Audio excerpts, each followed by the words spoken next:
読み直しているで読み直しているだけがで読み直しているで読み直しているで読み直しているで読み直しているで読み直しているキスしたい人で読み直しているで読み直しているだけがで読み直している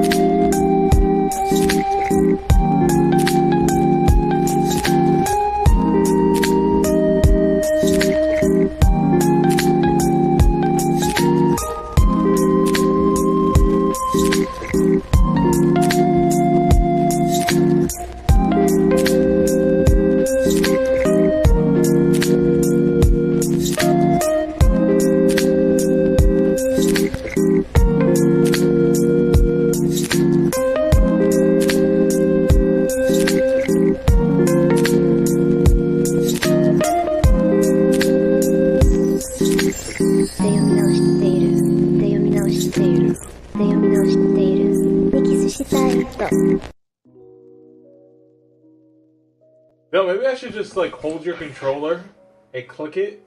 Oh my god, you know what? Why did we fucking do that? Why did we do that? That's it. If they're going the way now, Yo, sneaky.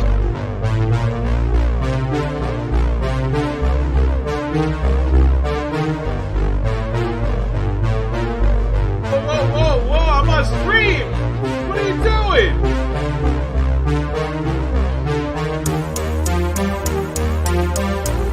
Keep it to yourself.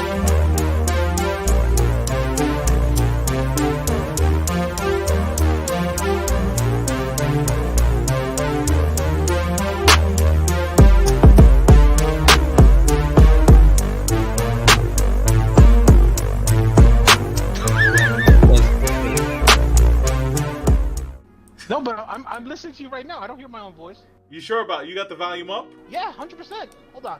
Oof. Oh shit, my fault. You're... Yo, what's up, people? Yo, what up? Untitled Live, episode 80.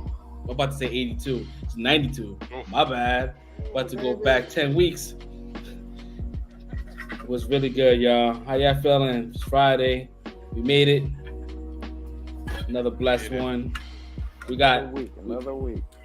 We got a lot to talk about this episode. We're gonna try to keep it, 2 hours, but hey, there's a lot to talk about. A lot. We got Man, let it run. we got Miss Marvel. We got Stranger Things. We got The Boys. We got Thor: Love and Thunder. So there's a lot to talk about this week. If this is the first time coming upon this channel, this is Untitled Live. We talk about movies, we talk about pop culture, we talk about all types of shit. We go left, we go right. Who knows where we go. So, yeah, man. Thank you for showing up, man. If you haven't done so, please like and subscribe. Hit that bell notification. Show your support. We do have a website. We have untitledentertainment.com if you want to cop some merch and shit to rep Untitled Live. All right, man. So, new week, man. New week. How was y'all week, man? Who wants to go first, man? I'm gonna start with Fresh Prince. How was your week, brother? I was gonna say I'll go quick because it wasn't too much with my week so far, but yeah, it was nice. Like I told y'all guys last week, we had the African Arts Festival downtown. So that was like a 4-day festivities. So that was cool.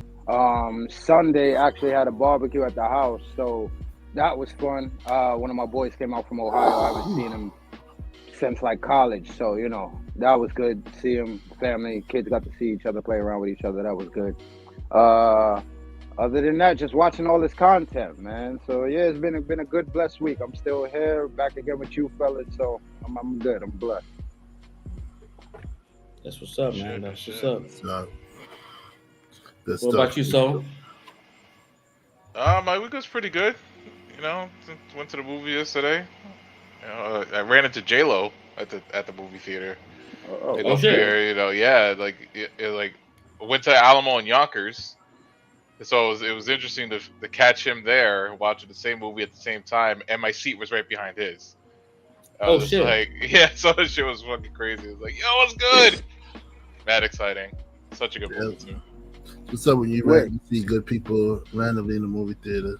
Yeah, man, it's awesome. It was so hype. It was a good week. So I remember when me and Fresh went and saw Star Wars. We ran into Mike in the movie theater. Mike and Yo, Marcos. Marcos, that's a name. Yo, That was Force Awakens. We ran into them. I run into Mike all the time. Like this world Actually, is so small. I think it was a couple of times when we went to, especially when we went to IMAX. We ran into him in the IMAX watching movies. Yeah. So, yeah. That's his go-to movie theater as well. If you're from the Bronx, yo, and you have a whip, Blue Rock is the getaway. It's the getaway from the Bronx. Even though it's somewhat teetering the Bronx, but it's still far away from the city. You're not even lying, because every time I used to go to movies with DeLuna and the crew, his crew, they went to New Rock, yo. And they all from the Bronx. New Rock's a good. It's like a 10-minute drive for me to get to New Rochelle, to that movie theater. So I'd be going there all the time. That shit is nice and quiet. You never got to worry about parking. You don't have to worry about parking, and the parking fees are like, you can leave your car there for like 10 hours, bro. It's just like $4. And there's a Buffalo Wild Wings right there, yo. Yeah, there is. Yep. Yeah, man. It's a beautiful spot.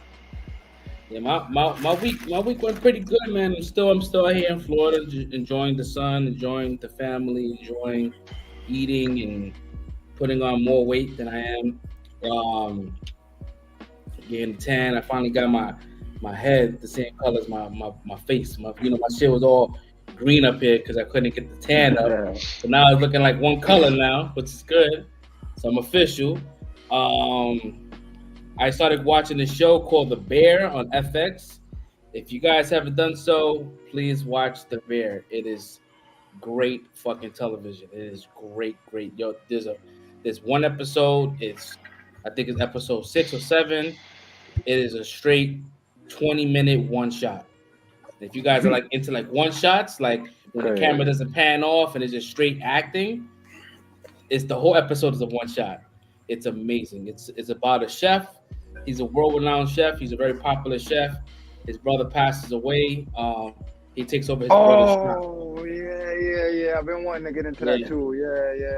Yeah. He's the cat from Shameless. I've never seen Shameless, but yeah, he's really good at this movie. You got John Berthal plays his brother in flashbacks and shit. It's a really fucking. It's very like. Wait, is the redhead kid from Shameless? I think so. Yeah, I think he's redheaded. Yeah, he's redheaded. Wasn't it the He was in Gotham. He was the main homeboy in Project X too, right?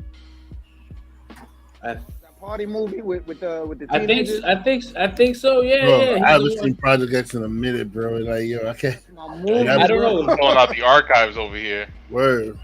Yeah, like that's all I remembered him from. Yeah, the show is super like. The first 2 episodes are like, if you have anxiety, bro, like it's because it's straight up like how the kitchens are run. Our kitchens are wild, chaotic, and it really like tap into like how it really is. It's a good fucking show, and it's 8 episodes. First season's already done, so you can binge the whole season. But it's a good, well written piece of fucking television, bro. So I would definitely go. I might check it out. Especially, I used to watch kitchen shows like Kitchen Nightmares. Oh yeah. So if you watch that kind of shit, yeah, because he's like, mind you, he's like, when you a chef the way he is, and you go to like, you dumb it down to like a mom and pop shop where they fucking have canned spaghetti and shit. That shit really fucks him up. He's like, I don't make this kind of shit. Like my shit is gourmet. But it's a good show. It's I would definitely recommend that. I peeped that. Saw Love and Thunder yesterday. Funny when we talk about. Actually, I'm gonna talk about it now. I'm gonna talk about my experience with going to the theater. So you know how you go to a theater and you look for your seats and everybody's having like people that's already in their seats are having like their little side conversations and shit like that. So like you kind of get to your seats. Yo, I went into this theater. It was like half full, and nobody was saying anything, and they were just looking at me and my family walking in. I'm like, yo, you could hear like people like swallowing. That's how quiet it was. I was like, yo, why is it so fucking quiet in here?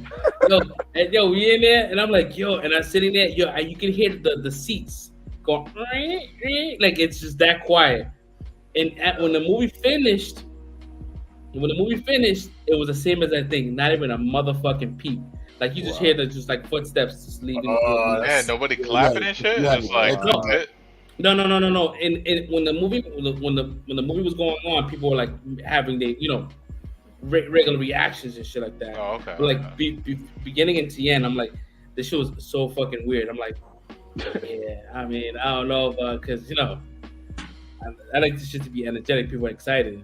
They were probably staring at you because they saw your two kids coming. They were like, "Oh my god, these kids gonna be out. Are these kids gonna be talkers?" Nah. They saw you walking in there like he's from the Bronx. Yo, and I'm sitting there like I'm sitting there. Mind you, like I had like water in my ear, so I couldn't barely hear. So Steph was asking me about the seats, and I'm like, "Yeah, the seats." I'm like, not trying to talk so loud because I'm like I can hear my voice bounce. That's how quiet it was. I'm like, oh my god, this is like my nightmare. And everyone was looking at it. I was like, what the fuck is this shit? I've never seen this. I say the one place that can never talk about the Bronx is fucking Florida, yo. Florida is like them They're niggas in the same boat. They don't know stratosphere, bro. The shit that you read in Florida news, bro, they crazy out there, bro. It was wild, dude. So wild, but other than that, man. Saw Love and Thunder, watched the Bear. Didn't really do much. Stood in the pool all like this whole entire week. Went to the beach, got burnt. Had a good time, man. Went to a beach called went to like a town called Cocoa Beach, and we was driving this. I'm like, yo, this like I keep seeing signs that says Cape Canaveral. I'm like, Cape Canaveral. I'm like, isn't that where the fucking spaceships fucking launch? Yeah. It's like, yeah. I'm like, are we here? And this is what they had. Like, so we was driving. We saw the brackets that hold the rocket, that hold the spaceship. Wow. I was like, oh, this is fucking dope. Like, this is crazy. Like, and it was like it's called Astronauts Lane. That's what we was driving.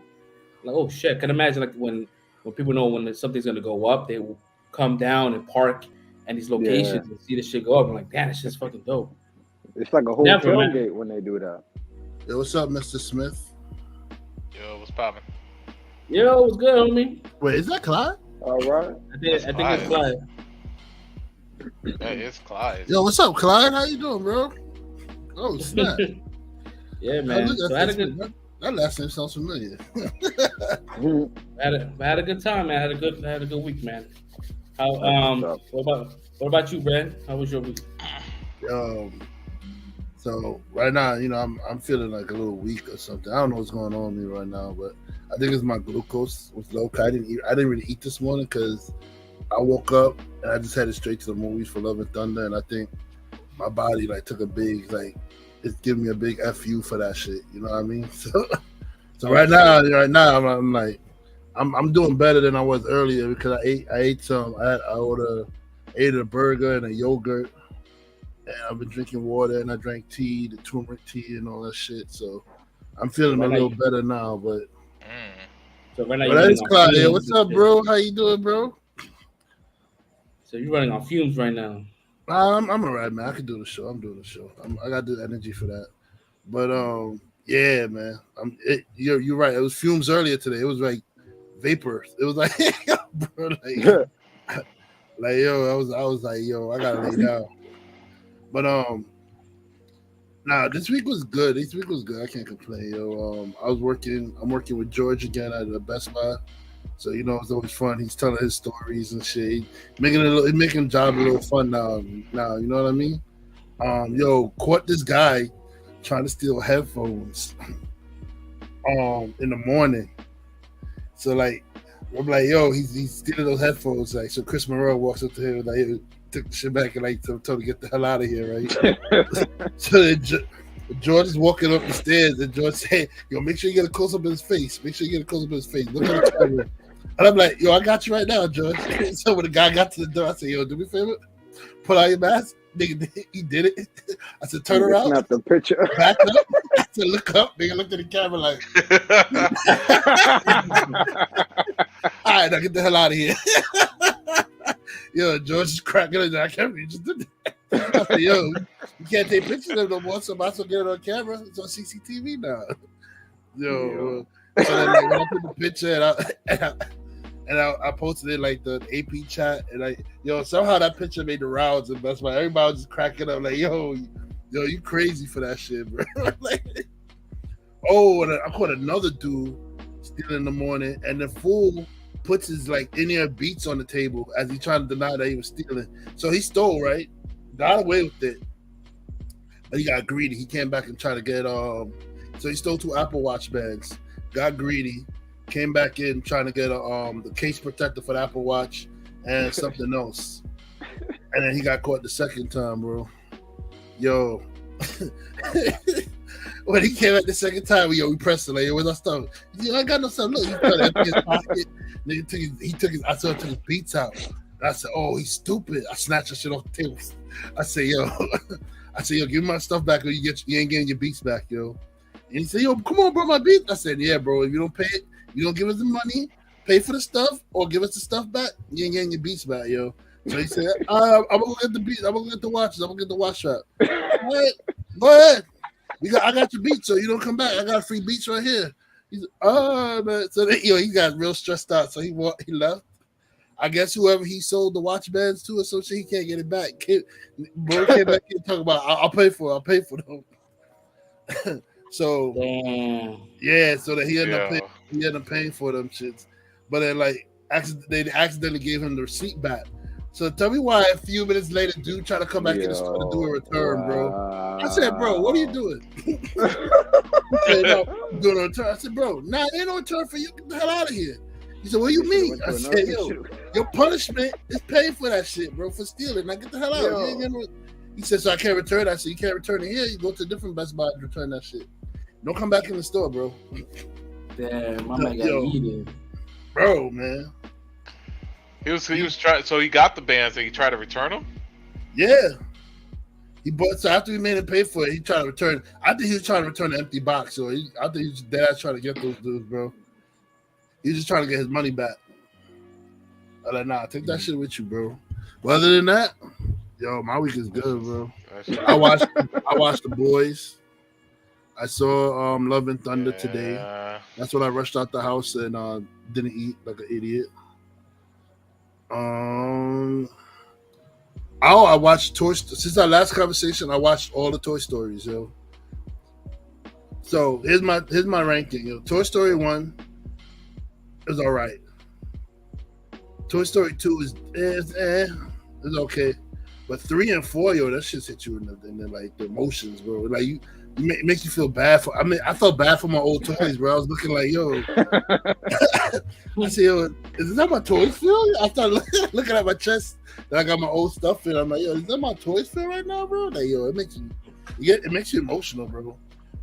I just want to say though, Bonnie's a trash kid, yo. I don't like Bonnie. Annie should have kept Woody, yo. She disrespected Woody like crazy, yo. Yeah, Woody never got respect. No, and after she said she's gonna, and he asked her like, "Yo, are you gonna take care of her?" She said, "Yeah, I will." She never treated Woody with no respect, yo. Threw him in the closet, didn't play with him, yo. You might as well went to college with Andy. Leave the rest of them.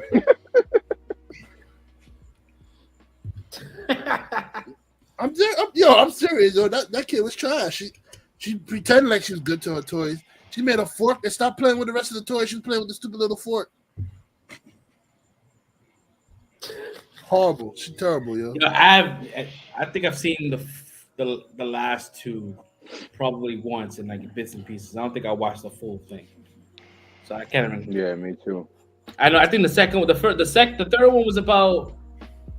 I think maybe the fourth one. It was the bear, right? The bear was like. The boss. The third one was the bear. The third one was the bear. The bear running the daycare center. The fourth one was them going on a road trip with the Forky thing or whatever. The second one was Woody finding his complete set, like Jesse and the horse, and then the pitchfork guy that was supposed to be Woody's partner was the evil villain in that one. And And then part 1 was like, part 1. It was Sid the evil kid that was blowing up toys and shit. Yeah, the first one I remember fully. That was like one of my favorites, though. I thought I saw 1 and 2. I realized I only saw 1 because when I saw 2, I said, "Oh, this is completely new to me." So I only saw Toy Story 1. I never saw 2 or 2, 3, or 4 until now.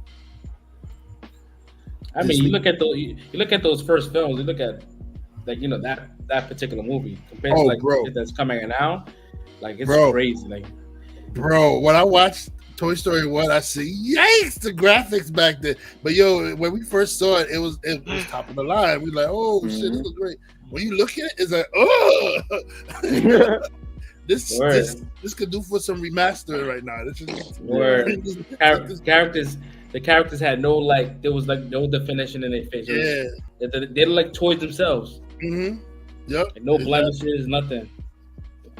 Yeah, it looked crazy. So I was a baby back then when Toy Story first came out, so they had a lot of chances to get this shit right. I think Toy Story is one of their first movies, if I'm not mistaken. Pixar. Yeah.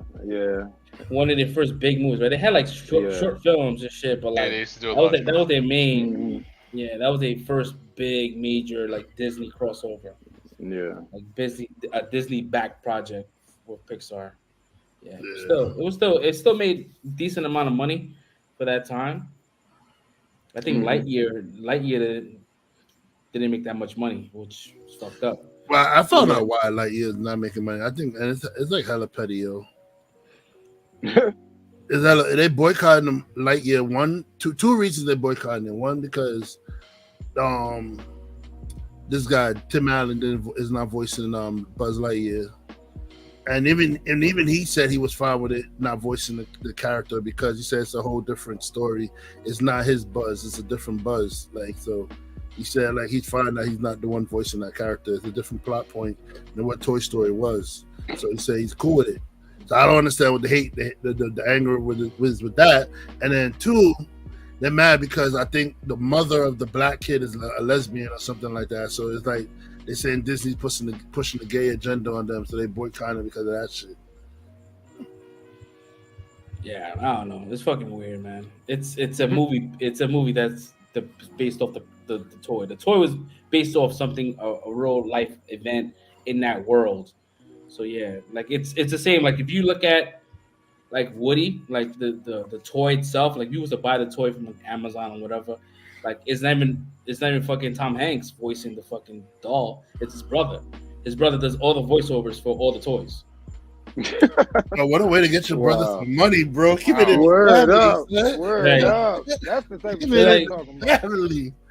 So it's like it's weird, you know what I mean? But like I get it. You know, you have some hardcore fans out there that really wanted Tim Allen to be back, but I think it wouldn't have fit the proper, whatever. But I mean, it's all good. Now that I've watched all the Toy Story, I could definitively say that I am Team Woody. Like when you have to pick between Woody and Buzz, or like the Toy Story shit. And I'm Woody, man. I like Woody. But I think you're also biased at the same time because I'm Team Woody too. You know why? Because Tom Hanks is like he's I know you gonna say that. And I love Tim Allen. I love Tim Allen too, but like Woody's the heart and soul, man. Woody's the one that get the toys together, bro. Like he's like, when it comes time for a mission, like Buzz is the dude that like, he's handling all the tough shit. Like if you gotta like get to a high point or some shit, Buzz got like the acrobatics or some shit to get to the highest point of the building or some shit like that. Like he's the mission guy. You send him on the missions. But Woody's like he's the leader, bro. He's like the heart, bro. Like when it like part 4, that 4, man, I was like, damn, it made me sad, bro. I was like, yo, nah, let me not talk about this. Fuck this. They're about to have a lie. He's like, fuck Toy Story for making me feel like this. That part 4 though. Yo, man, people warned me too. They was like, yo, part 4 is heavy, yo. They're like, yo, part 4 is real heavy. The fact that you watch all the movies and shit, when you go see Lightyear, MASH is gonna click to you. MASH is gonna click. when you hear about Zurg and all that shit, like it's gonna click. You're gonna be like, holy shit, because it's fresh in your mind. I went into it. I didn't have it. I didn't watch the films previously, but I remember a lot of the plot points. But a lot of them comes from the first one, not really the other ones, because he said all his catchphrases in the first movie. Okay. All the shit that you actually remember. So yeah, it's gonna click for you, and it's a good fucking flick. And I'm mad that it didn't get that much play because it's a good fucking movie. It's a good sci-fi flick. It's these haters online, man. Like you know how we got the far left that crazy that makes the Dems look bad. You know, you got the far right people that makes regular conservatives look bad. It's the far right people that spew all the hate online, talking about, oh, they're trying to push this agenda on us. They're showing our kids, like, bro, like lesbians are people, bro. They're out there. Like there's no hiding them. Like what are we doing? What are we talking about? There's no pushing an agenda. Like, do I want to see a gay couple making out? No, but does it happen? Yes, it happens. So it might happen in a movie every once in a while. You know what I'm saying? Like, yo, grow up. What's wrong with fucking people, man? That's weird, man. That's my point. I'm just saying. Buzz Lightyear is getting hate that it doesn't deserve to get. I think people should just give it a shot and watch it. I mean, I haven't seen it, but I do plan on seeing it. So, yeah, I think it's getting a Disney Plus release in a couple of days because I think it's not making that much money. Yeah, they're gonna kind of want to streams. They're gonna shelf it. So most likely 45 days. Yeah, I would definitely catch it, man. If you're into like sci-fi flicks, set aside the whole Lightyear concept. It's a good fucking sci-fi flick. Yeah, it looks like not for nothing. When I saw the trailer, it looks like a mix of like Starship Trooper with Star Wars or some shit like that. Like I don't know about like, but no, it's pretty on brand. You're not off.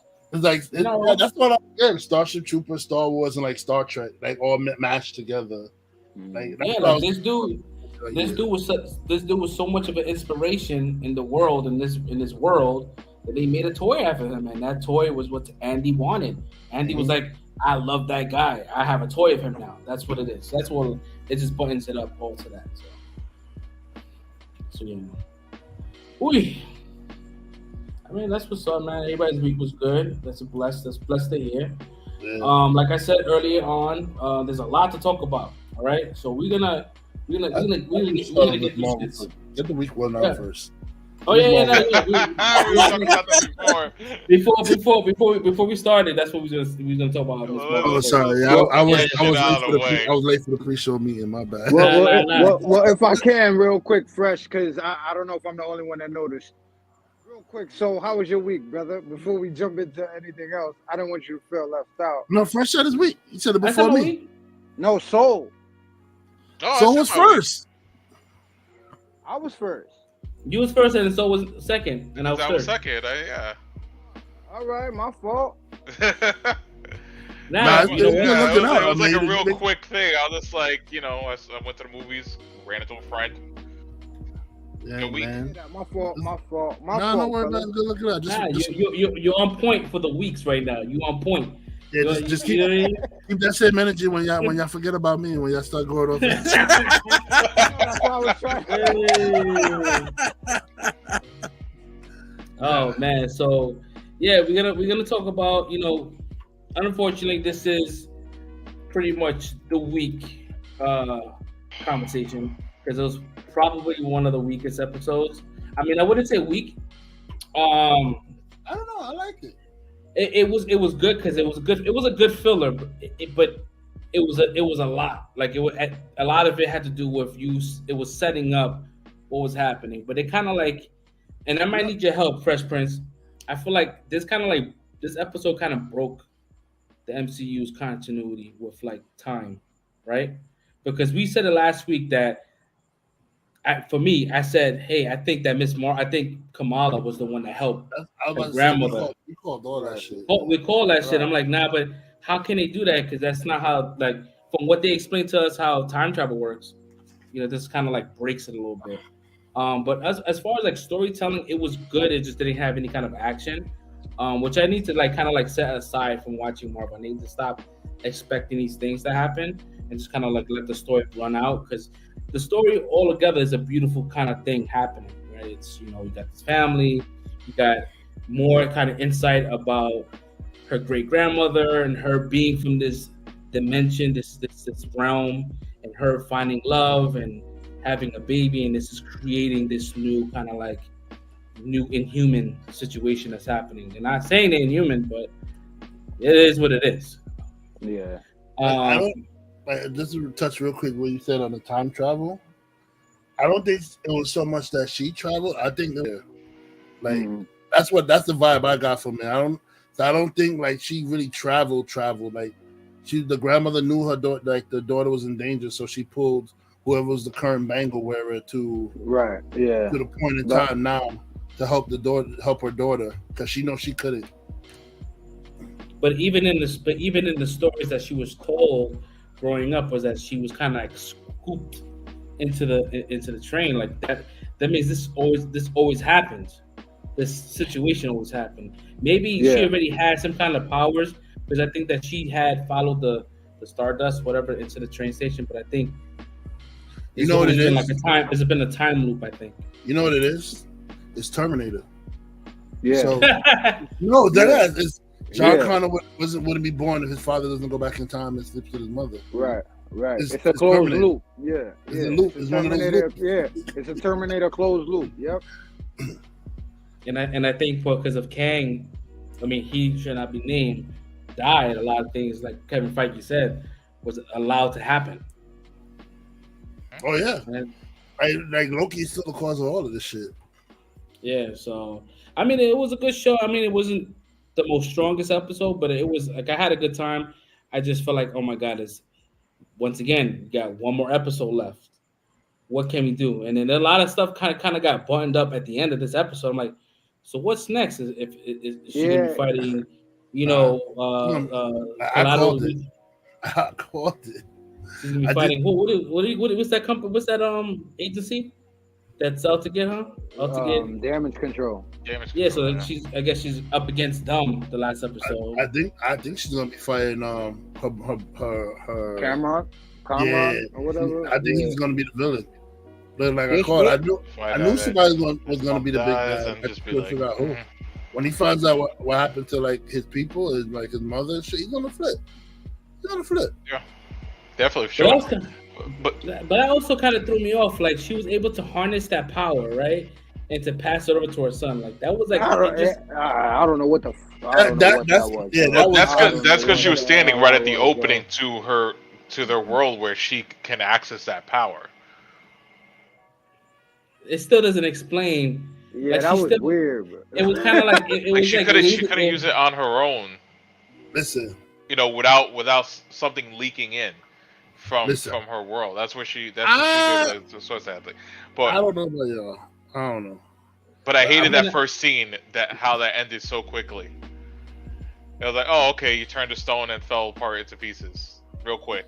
Listen, when I saw the first bitch get turned to stone, I'm not going. Like, you know what? I'm good here. Like, we lived in life here for thousands of years. A couple more thousands. I'm good. Man, like, bro, she just got turned to stone. Why would you still try to go through that gate? Like, it don't make no sense. Yep. She been bugging the whole time. My thing is that she's like, you know, the first person got turned to stone and crumbled, and the gate didn't close. But when she did it, it closed, and I'm just like, because she passed that gate on to her son. She did something where she passed whatever was happening into her son. So that's why he got those abilities now and stuff like that. She inadvertently passed over the Terrigen Mist, whatever that shit, their version of Terrigen. Yeah, bro. Oh man, that shit is so weird, bro. No humans talk like that. No Terrigen. Yo, it's pretty much it is what it is, bro. I think although when they turned to stone, it looked like the stone that they're all stuck in the Agents of Shield, right? It looks similar. Yeah, when you turn the Agent of Shield is canon, and for them when the Terrigen Mist is like when they get touched by it, they turn to stone, and it's either you break out with new powers or you just stay stone. Crumble.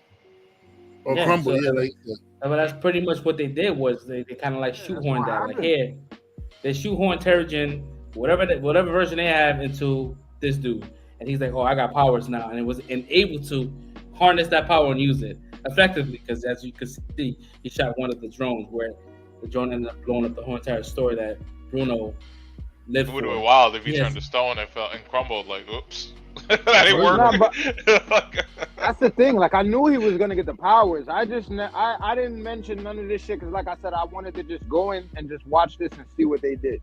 But I knew he was gonna end up. He has the powers, so I knew he was gonna get it somehow. But the whole way that whole thing ended, that just really turned me off to that whole situation, bro.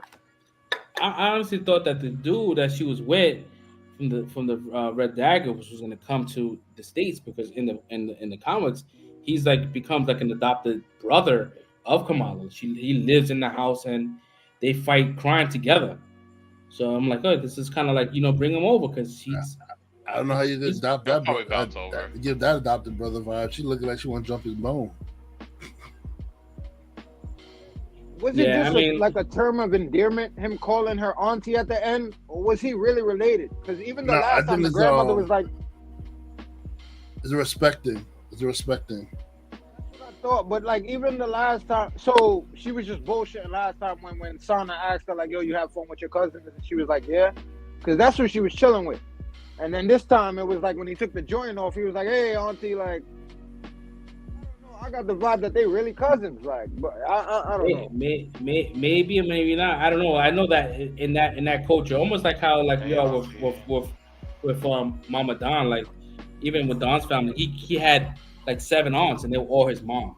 Mm-hmm. He called them mom, and then we even call them Mama Don, whoever. And that's just, I guess that's like a cultural thing, with respect for others, Mm-hmm. Right. So yeah, I don't know. This episode, I'm like. It was weird. It was weird. We do the same thing. Like we have an older dude that we work with, or we call him Unc. Like even though he's not no blood relation to us, we call him Unc, or you know what I'm saying, or we call him Auntie. Like there's people that I grew up with in church, like females like that, and I call them Auntie because even though they're not no blood relation to me, is the fact that they knew me since I was a kid, and I grew up with them in the church, so I call them Auntie to this day. And their kids, I call them like cuz or cousin or whatever like that. So. I mean, now the only reason, like I understand all of that, you know what I'm saying? It was just little things that happened, like, you know what I'm saying? When she went off and she ended up with them the first time and they explained her background and all of that. That's when she came back and was like, "Yo, did you have fun with your cousin?" So I felt like that was the point in her calling her there the whole time. It's like, "Yo, you need to meet them. You need to find out about your heritage and all that." I thought like Sana actually sent her on that mission. You know what I'm saying? So that's why I thought they was actually related, like. But yeah, I understand. It could be like that. I just thought it was something closer. The real purpose of these 2 episodes was to like one, like fix the generational damage between the mother and her mother and herself. 2 for us to get a more understanding of like her background, where she come from, whatever their version they want it to be, and 3 for the mother to finally find out that she has powers, and then that we could just move on now, where she don't have to keep like the hiding around about it and stuff like that. Yeah. Because somebody in the family has to know she can't continue like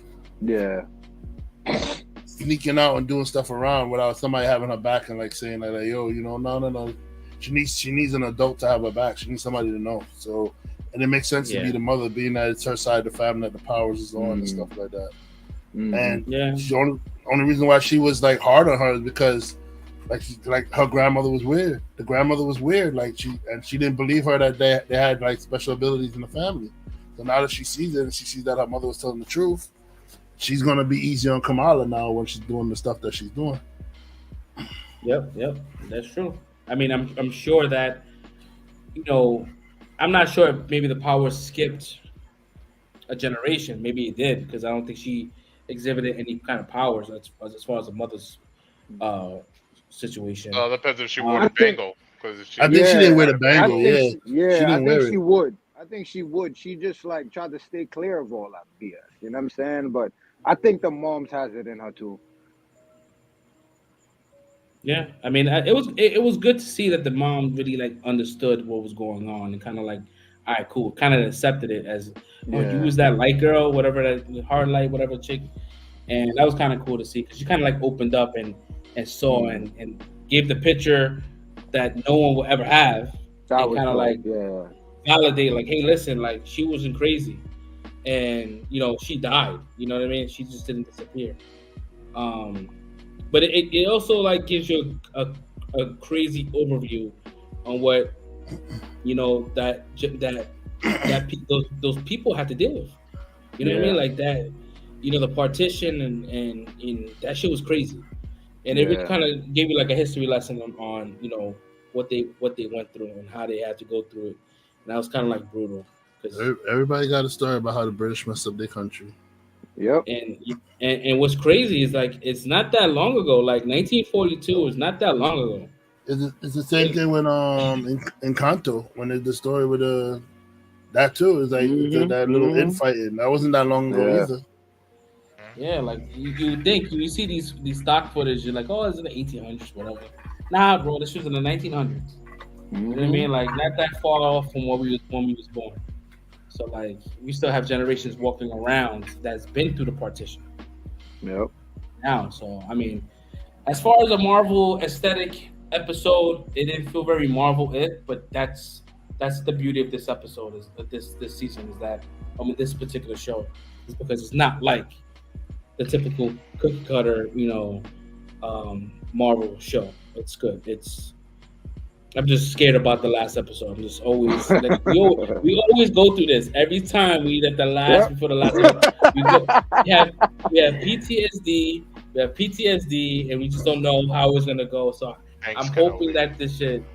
Yeah, I'm hoping that this can kind of close that out. And we sound like a broken record. If somebody's out there clipping this shit, they're gonna be like, "Look, this is what he said this week." Like it's a broken record, but prove me wrong, Disney. Prove me wrong.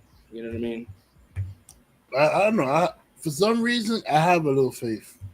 I think episode 6 is gonna be good because I've liked every episode so far, and I didn't. Like. I thought I would find like some stuff boring, but I was actually into everything. So I don't know. I have hopes. I have hopes and faith that episode 6 will not be Hawkeye. We will not get done dirty like that. I'm giving the benefit of the doubt, and plus I think something big is gonna happen for Ms. Marvel because I don't know if y'all noticed. Y'all saw Love and Thunder, right? Mm-hmm. She was there, big and bold, in that Marvel sign, like right in the front. So I don't know.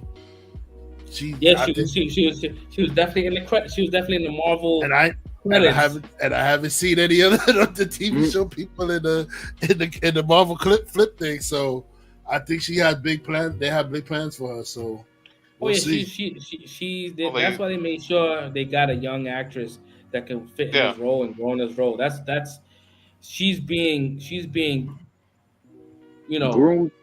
groomed to be in this universe for a while. And the fact that she's a super fan, she's not going to be the type to be like, all right, cool, like I don't want to do this anymore.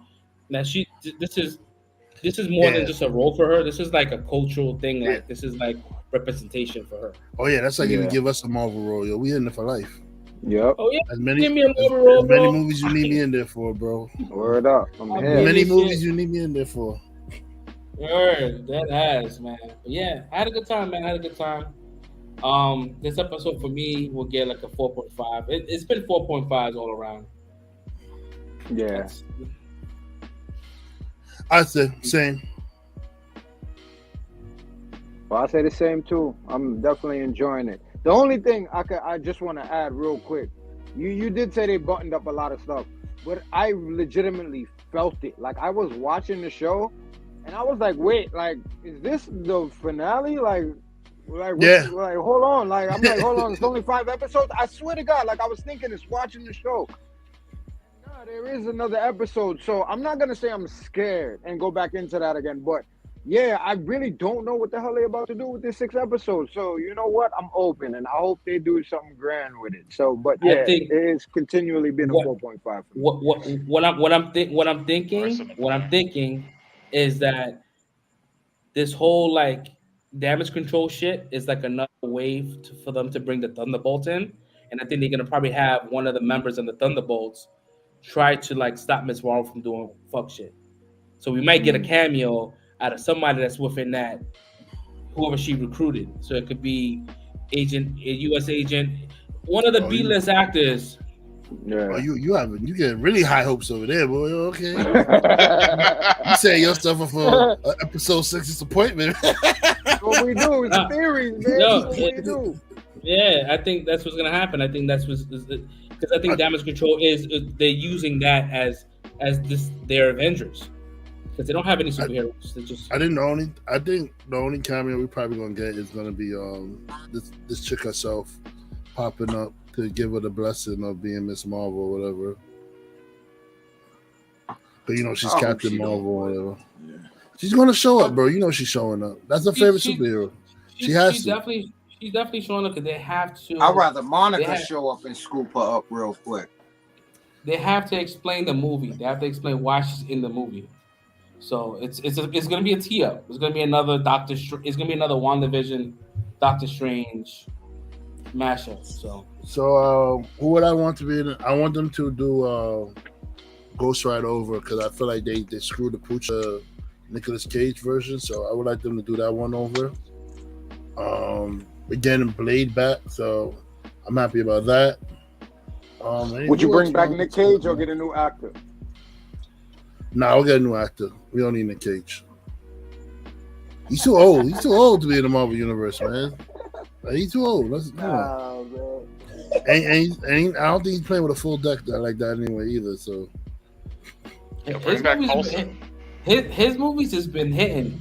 Yo, I was telling Slinky this shit like not that long ago. I'm like, yo, Nicolas Cage has come out with a movie or 2 movies per year since his career started. I think he only went 1 year in 1984 where he didn't have a movie. But he's come out with a movie every year. Every year, yeah. He's a jump, skip, and a hop away from 60. Yo, he cannot. Nah, he's done. The only thing he can play in the Marvel Universe is a mentor or something like that. I still want to see that Nicolas Cage movie about Nicolas Cage starring. Yeah, Nicolas so Cage. have him be Johnny Blaze. Didn't they do that already? They did it already, but I haven't seen it. I want to see it. Oh, I thought you said that you wanted to make it. I was about to say, didn't they make that already? What movie I will not want? I will want another. I will not. I will need to. I would say Doctor Doom. I want to see a Doctor Doom, and that's gonna happen. We're gonna get that. That's a series though. They're not gonna have a Doctor Doom movie. It's definitely gonna either be a series or he's just gonna. It has to be a part of somebody else's movie. Listen. Doom is too great of a villain. He needs his own setup.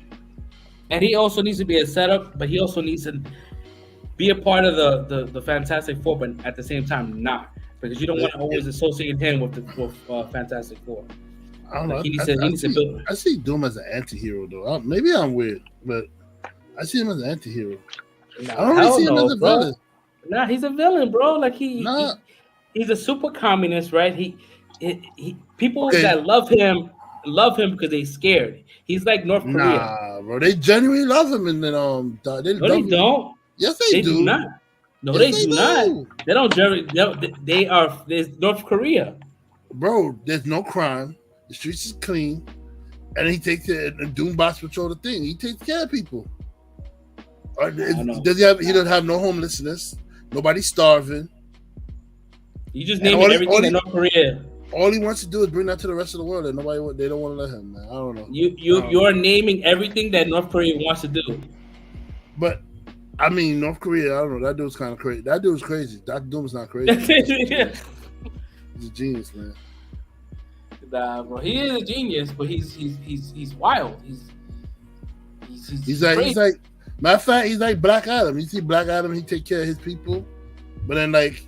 He's an anti-hero. He's not really a villain. He's an anti-hero because he takes care of his people. All he cares about his people. Doom is just trying to make the world his people, but they won't let him. So, he go back to Latveria. Plans his next thing to try to fix the world, but these Avengers keep stopping him. I don't know what they keep stopping him for. I don't know. I would like no crime. Yeah. I would like World Hunger. Doom is the definition of an anti-hero. Doom is the what?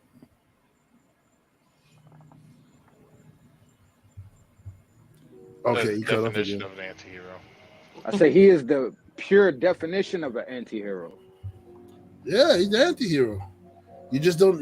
People just don't agree with his views.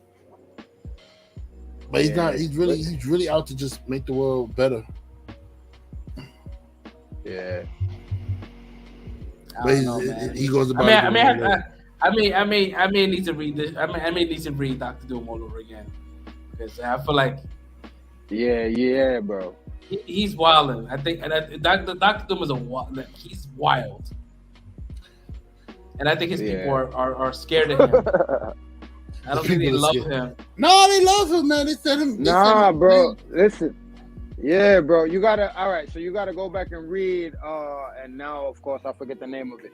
But it's the comic where Doom sits down and has the interview, and it's basically like the memoirs or the diaries of Doom. I think it's the memoirs of Doom. But he basically sits down and explains the whole story, and he even says to the interviewer, like, "Listen, you think if these people wanted to kill me that they couldn't do it? Like they would literally could come in here and storm my entire castle and kill me, but they don't because I provide for them." And when all of them, and his greatest quote is that when they all lay down to sleep, before they thank whatever God they thank Doom for providing for them. Yo, bro, like, that line is so boss, bro. Bro, Doom is the greatest. But I also think on the other side of that, whatever, bro.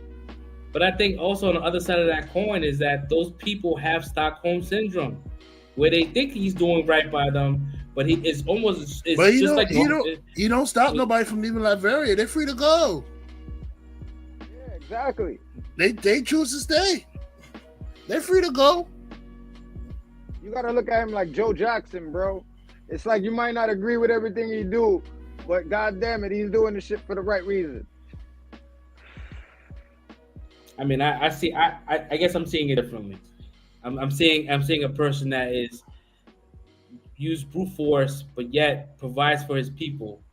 You can still be super abusive, provide for people, and people won't think, hey, this guy is like abusive. Like they look at the other side of the coin. Like, oh, he feeds us, he gives us shelter, there's no crime, but it's all smoke screens.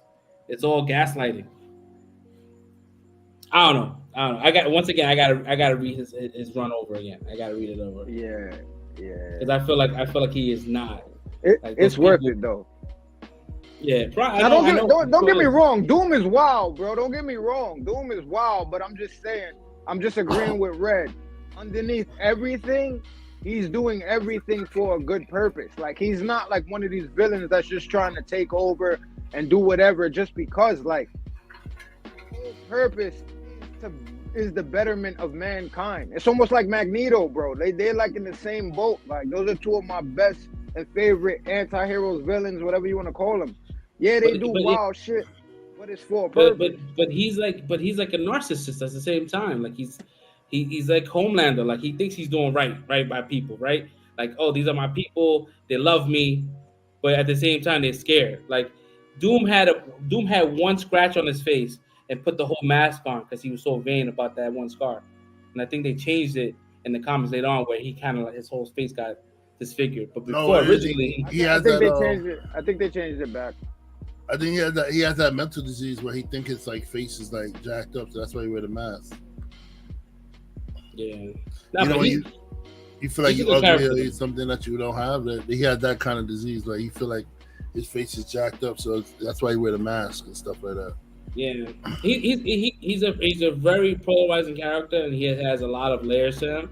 And I think that if you do make a show out of him, or a show, whatever it is, like it has to be something that has to like build on his character, his arc before you bring him to the Fantastic Four.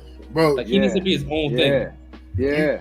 You know why they haven't made a good Doom villain on the movie screen yet? Besides why they haven't had a good Doom is because the people write him as a regular like villain. Like he's not that. You gotta like there's so much more to that dude, bro. Like if you write him as a generic cookie cutter, I'm just trying to take over the world for taking over the world's sake villain, like it's not gonna work.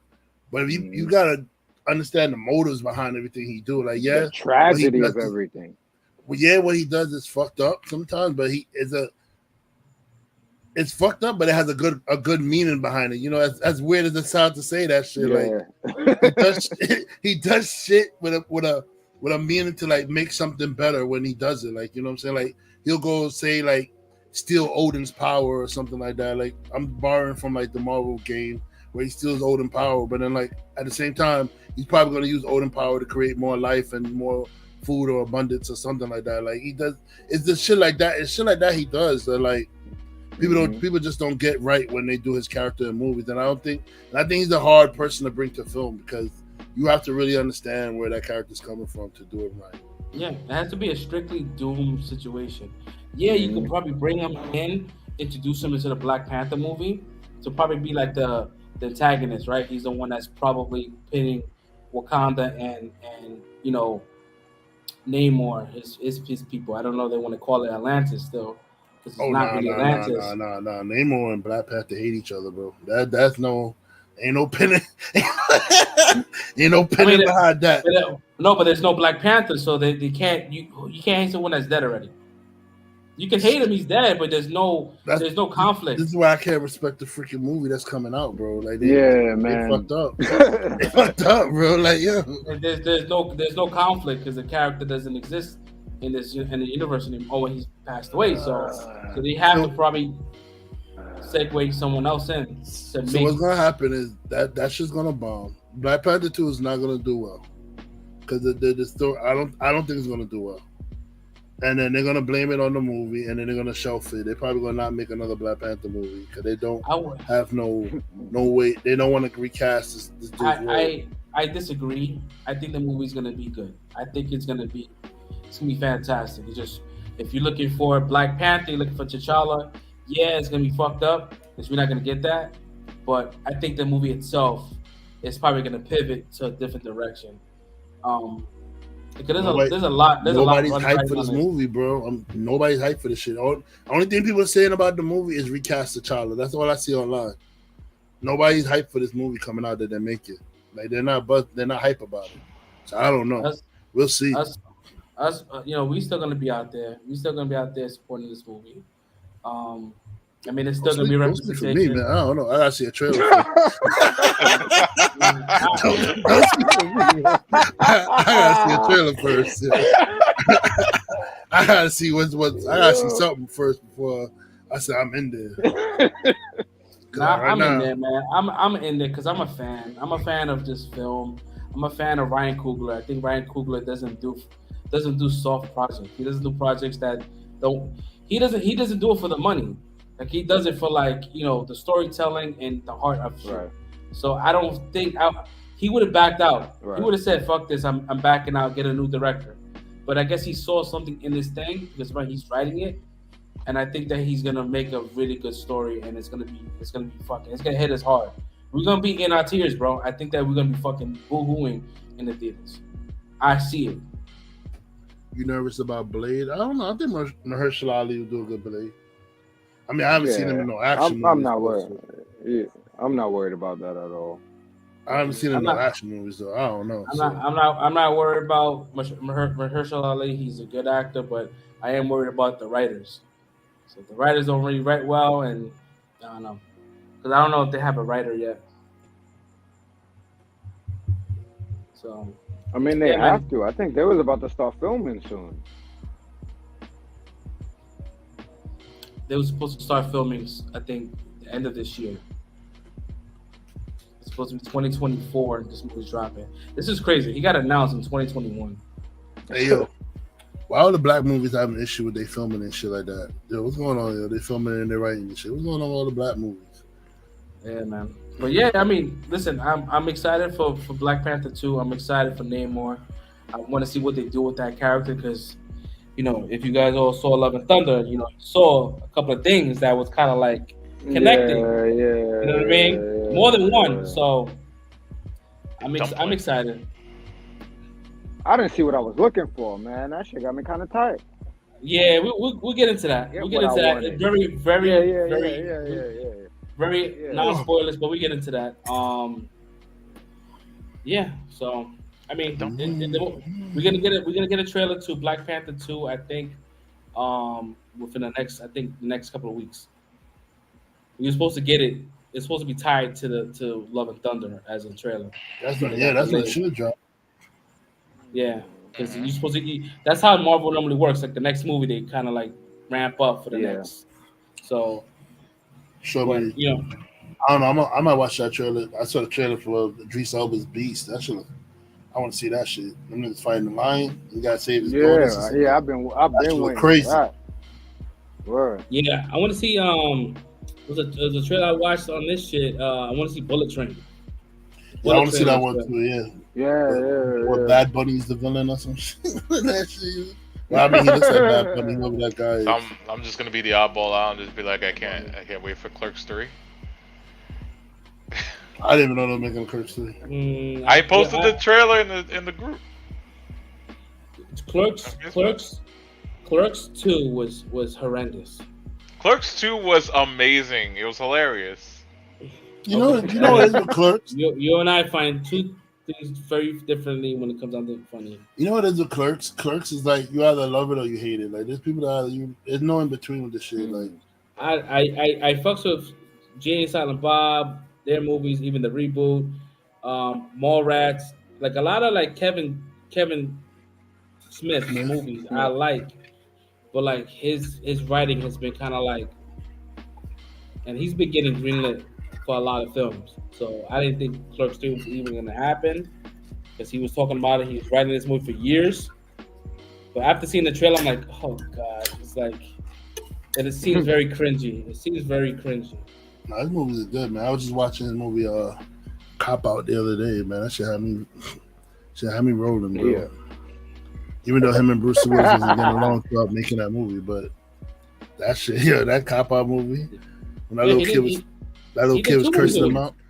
People destroyed that movie.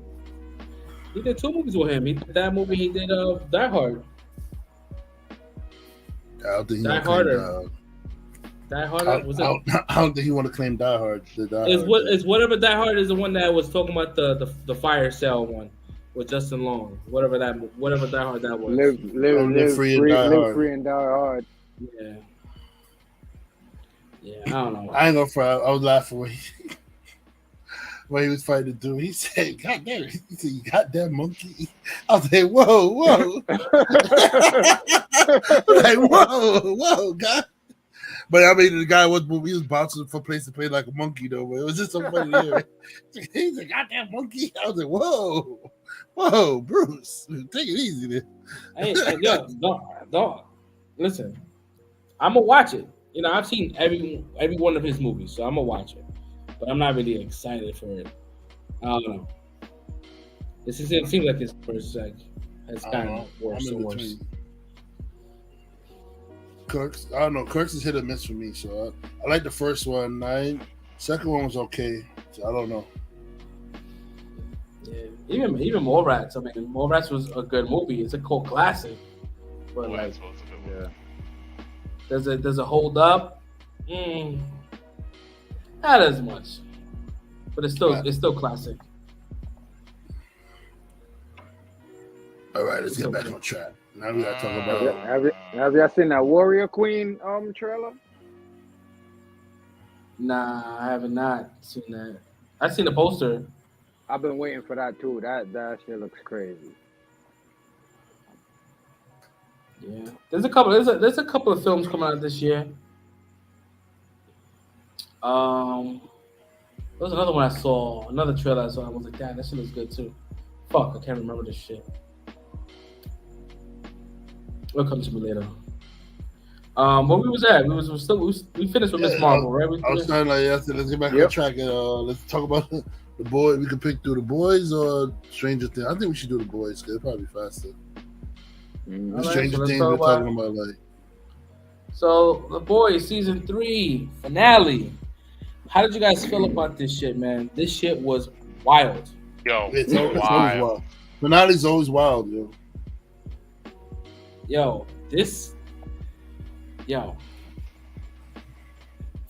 I called it though. I said I was saying to myself, like, yo, when he hears like how Homelander's talking about that whole family shit, like he's gonna flip on him, bro.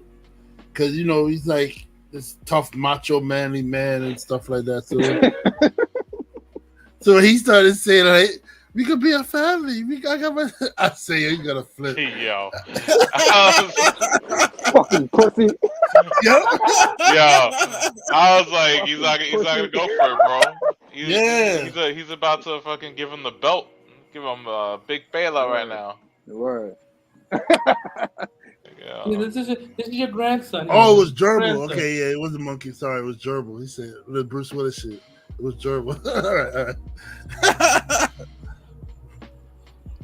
Yeah, man, that shit at the finale was really good. I enjoyed it.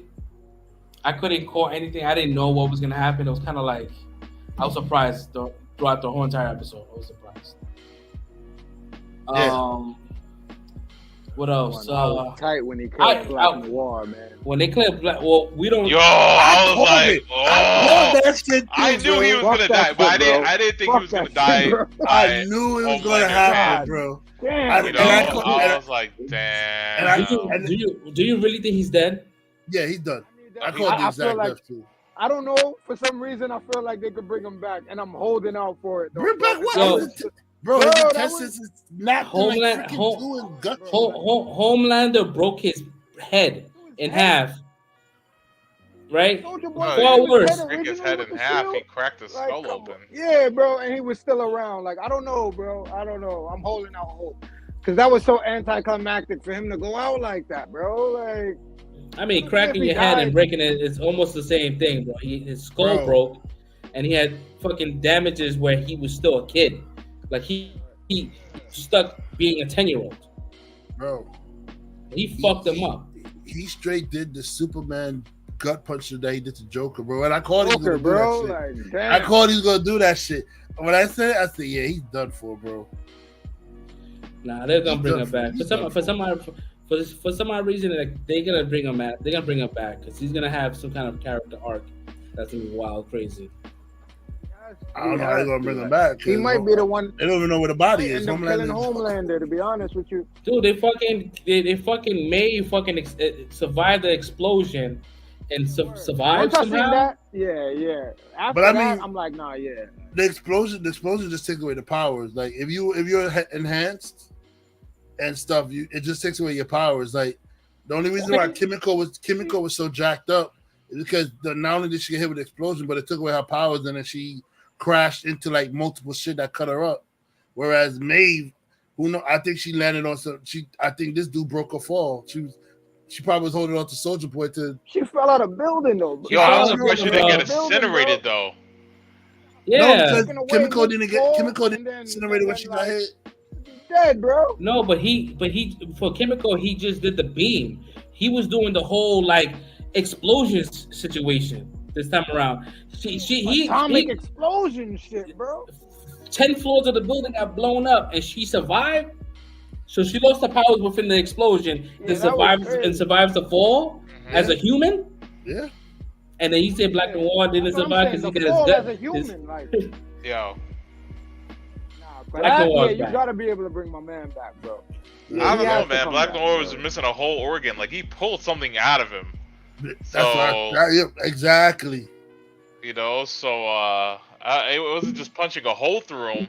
It was like he pulled an organ out of him, ripped that shit right out. He knocked a part of his brain out back in the days, bro. Bro, Noir is dead, man. Even the little cartoon character told you, he said, "You going off to the great guy in the sky," whatever he said. It's over. It's over. The boy's gone, man. He don't need them for motivation no more. He don't need them for motivation. Theory, you don't need them at all because he's dead. Nah, bro. I'm dead. hoping though, because they changed character from the comics, they still use him in that same way. Is all I'm saying. I feel like they could still bring him back for whatever purposes, and have him come back and be the one to help, be the contingency plan to take out Homelander, bro. Like this shit is getting crazy, bro. He's about to go and kill him. I thought Maeve was dead too, but he's about to do that. Bro, but Homelander is he's gonna be off the chain now. Like his fans are behind him on his crazy shit after what he did at the end of the episode. And he's like, yo, I got my crowd, like I got my fans' permission now to be my full self. Yo, man's is gonna be totally unhinged. When I saw that shit, bro, Ryan too. Oh, I immediately thought of the fucking Donald Trump line when he said like, "Yo, I could kill somebody right in the middle of Fifth Avenue, and they'll still vote for me and they'll love me." What? Bro, when he did that, I said, "Yo, this is Trump. This is superpower Trump right here, bro." Like, yo, it's everything Trump. That's Homelander right now, bro. There's been like hundreds of nuances of this whole Trump shit. Like, this has all been like from the beginning. Giant joke. Yeah. Bro, like, and then when he killed the dude right there, and everybody said, "Yeah." I said, "Bro, this is the same way idiots would cheer if Trump was to kill somebody right now on live TV, bro. They would cheer the same way, bro." Of course, it was the asshole Todd that started off the whole shit, right? Yo, fuck that guy, yo. That guy is a weasel, bro. I can't stand that. I knew he was gonna get his ass punched in the face, yo, when he said that stupid shit he was saying. I wish he would have beat his ass though. Fuck that one hit quitter shit. He should have beat his ass. Do you think for them to keep Butcher alive, you think they're gonna try to like inject him with the permanent V? They're gonna find some way to save that nigga. Possibly. They're like. They should They should give him the permanent V, but I don't think he's gonna want it. And then I think because he has like 12 to 18 months, they're gonna wrap shit up. Yeah. That's if he's lucky. 12 to 18 months if he's lucky. If he's lucky. I feel like that's just the timeline we. They said he really has 8 months. They said if he's lucky, 12 to 18. Yeah, so season 4 we're gonna deal with like a very sickly version of him. It's probably gonna be the last season. They're gonna say that. It's not gonna be last. They're gonna find some way to save that asshole. Cause they gotta take out the head popper shit. They gotta take out Homelander and Homelander's son, and I don't think they're gonna do all of that in one season, bro. I don't know. Something's gonna happen. Something's gonna happen where they all end up getting their powers, like in the comics. Yeah, they're all gonna get permanent V. I think because Homelander, like in the comics, he's gonna go into the White House, probably gonna kill him. I don't know if he'd kill her too, but that's how they could end her, is him go in there, kill him and the vice president, take over as president, and then everybody gotta get juiced up to go in and stop him. And now you're gonna have this little ass kid that's gonna be wild just like his pops. Oh man. So that's Butcher's fault too. Yeah, exactly. That's always Butcher's fault. Butcher did that. That's all him. Not being able to control his father's side, the asshole side of him. This is Blackburn all over again, bro. If you haven't seen Blackburn, this is what it is. Once I saw him start smiling, I said, "Oh yeah, this kid is evil. It's over." Yeah, that shit disturbed me, bro. I don't know how y'all felt about that, but that shit literally disturbed me when he smiled. I'm like, oh, come on, man. You like the way your mom's raised you. You got to know this is wrong, bro. Like, how are you like really like? I don't know. I guess it's because he made him feel better about killing his moms. I guess, but damn, but you could definitely tell he had a general like you for a split second. Seemed like he really cared about Ryan. Like when Ryan got hit to the wall, he was like, "Oh, you know." Definitely, yeah. He was definitely. Because he feels like that's the only person that's gonna love him.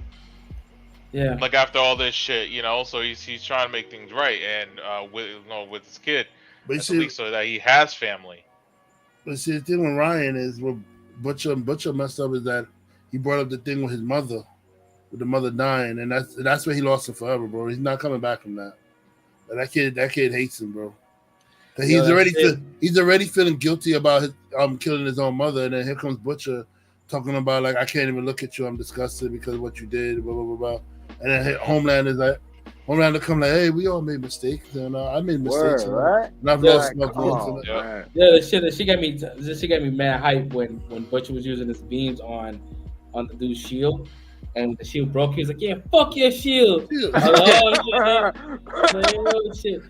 so funny. The things that we want to say in real life, like to be like Kirk with people and be blunt with people. Soldier Boy is that guy. When he goes, wait, so he fucked your wife? And you watching this kid, like, yo, that's some shit that you wouldn't say to someone. But he was so unfiltered. He was so unfiltered. I think I would dead ask that same question too. I can't hold you, bro. Like, I would have to ask, bro. Like, yo, bro, he did what to you? Are you watching the kid? What? Nah. That shit was wild. I couldn't do it. I couldn't do it. I'll have the face like, oh, word. But I wouldn't be like, yo, he fucked your wife? Like the way he said it. He said it because he's like Captain America. He's like mad stoic. Like, so he fucked your wife. My man said, let me get this straight. You fucked your wife?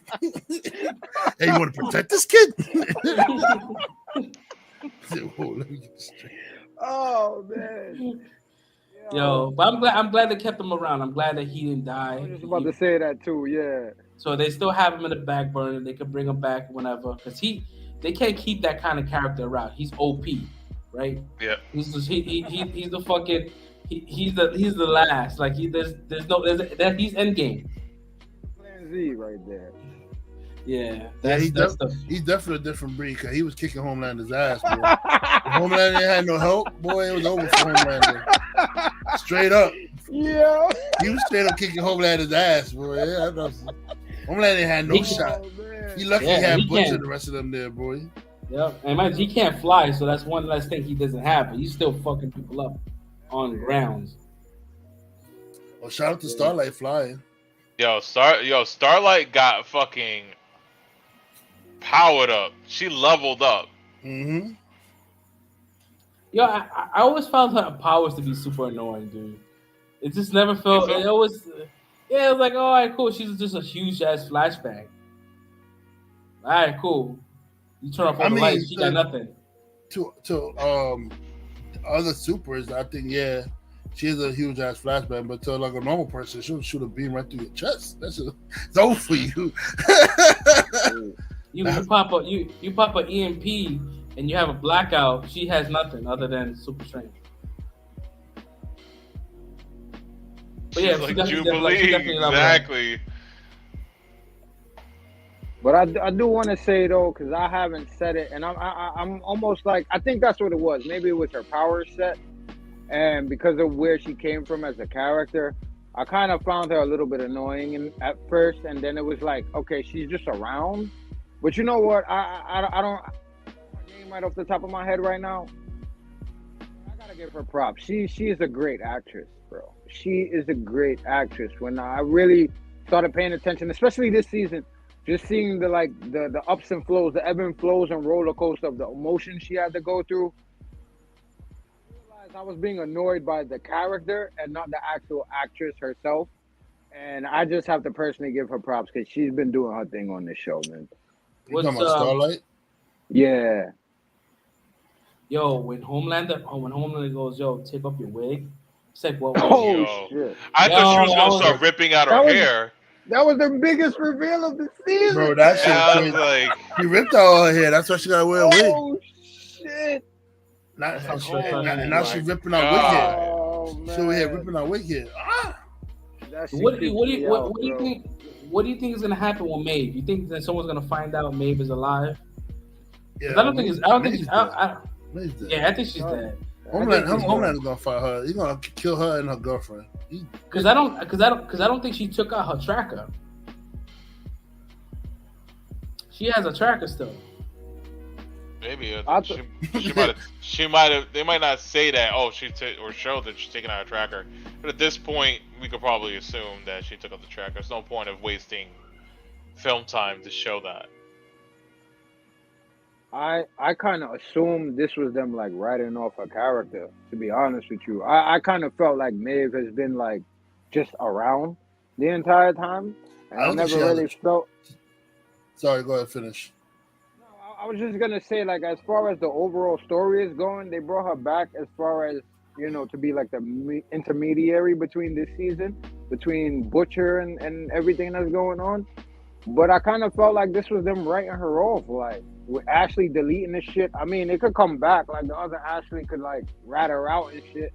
But I felt like this was them like basically just getting rid of her. Like she has no other point. I mean, we need new characters. I guess we need new characters because Right. we can't fight Homelander with no soups.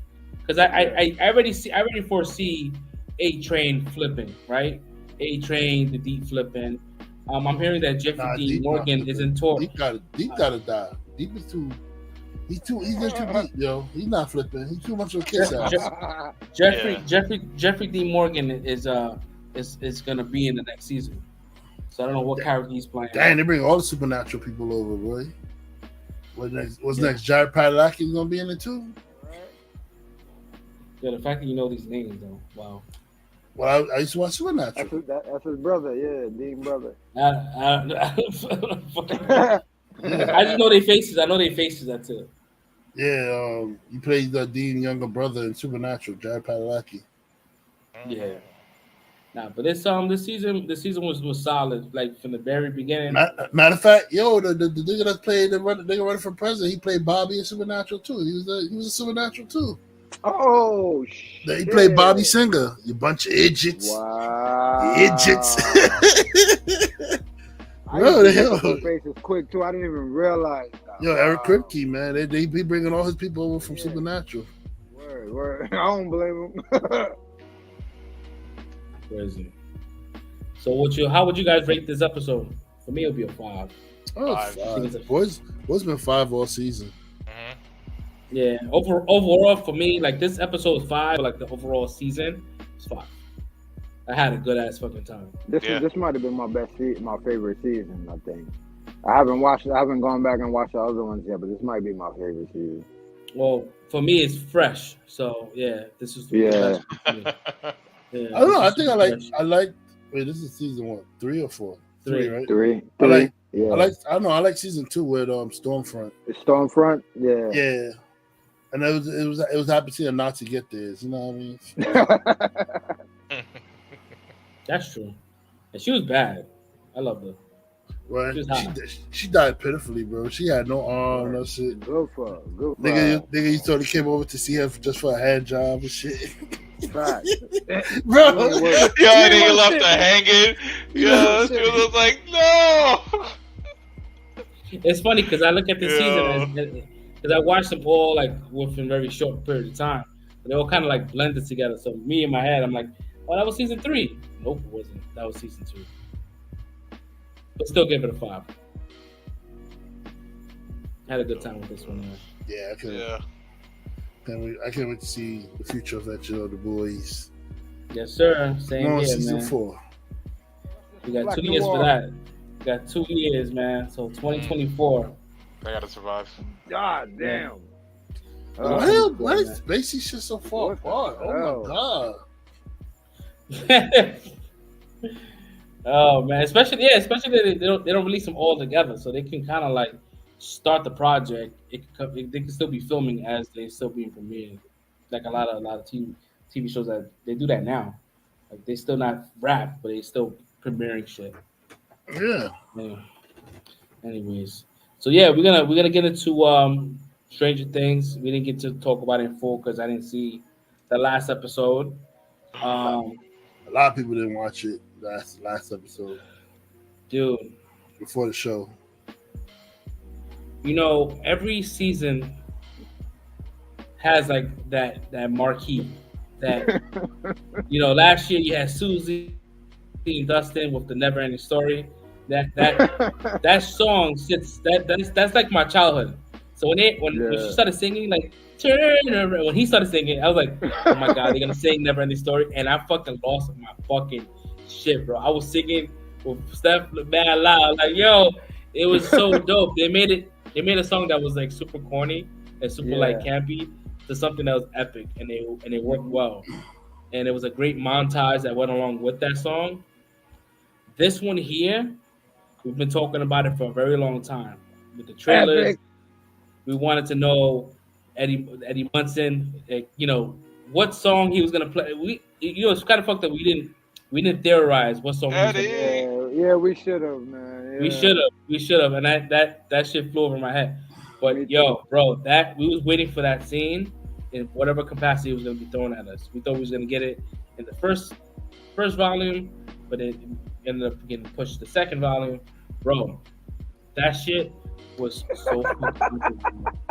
And it's crazy because that shit is like the number one thing online. I'm hearing that everybody's talking about this one thing, and I'm like, yo, bro, it was perfect, dude. It was perfect. Yeah. When I tell you I screamed, it was like maybe like 3 o'clock in the morning.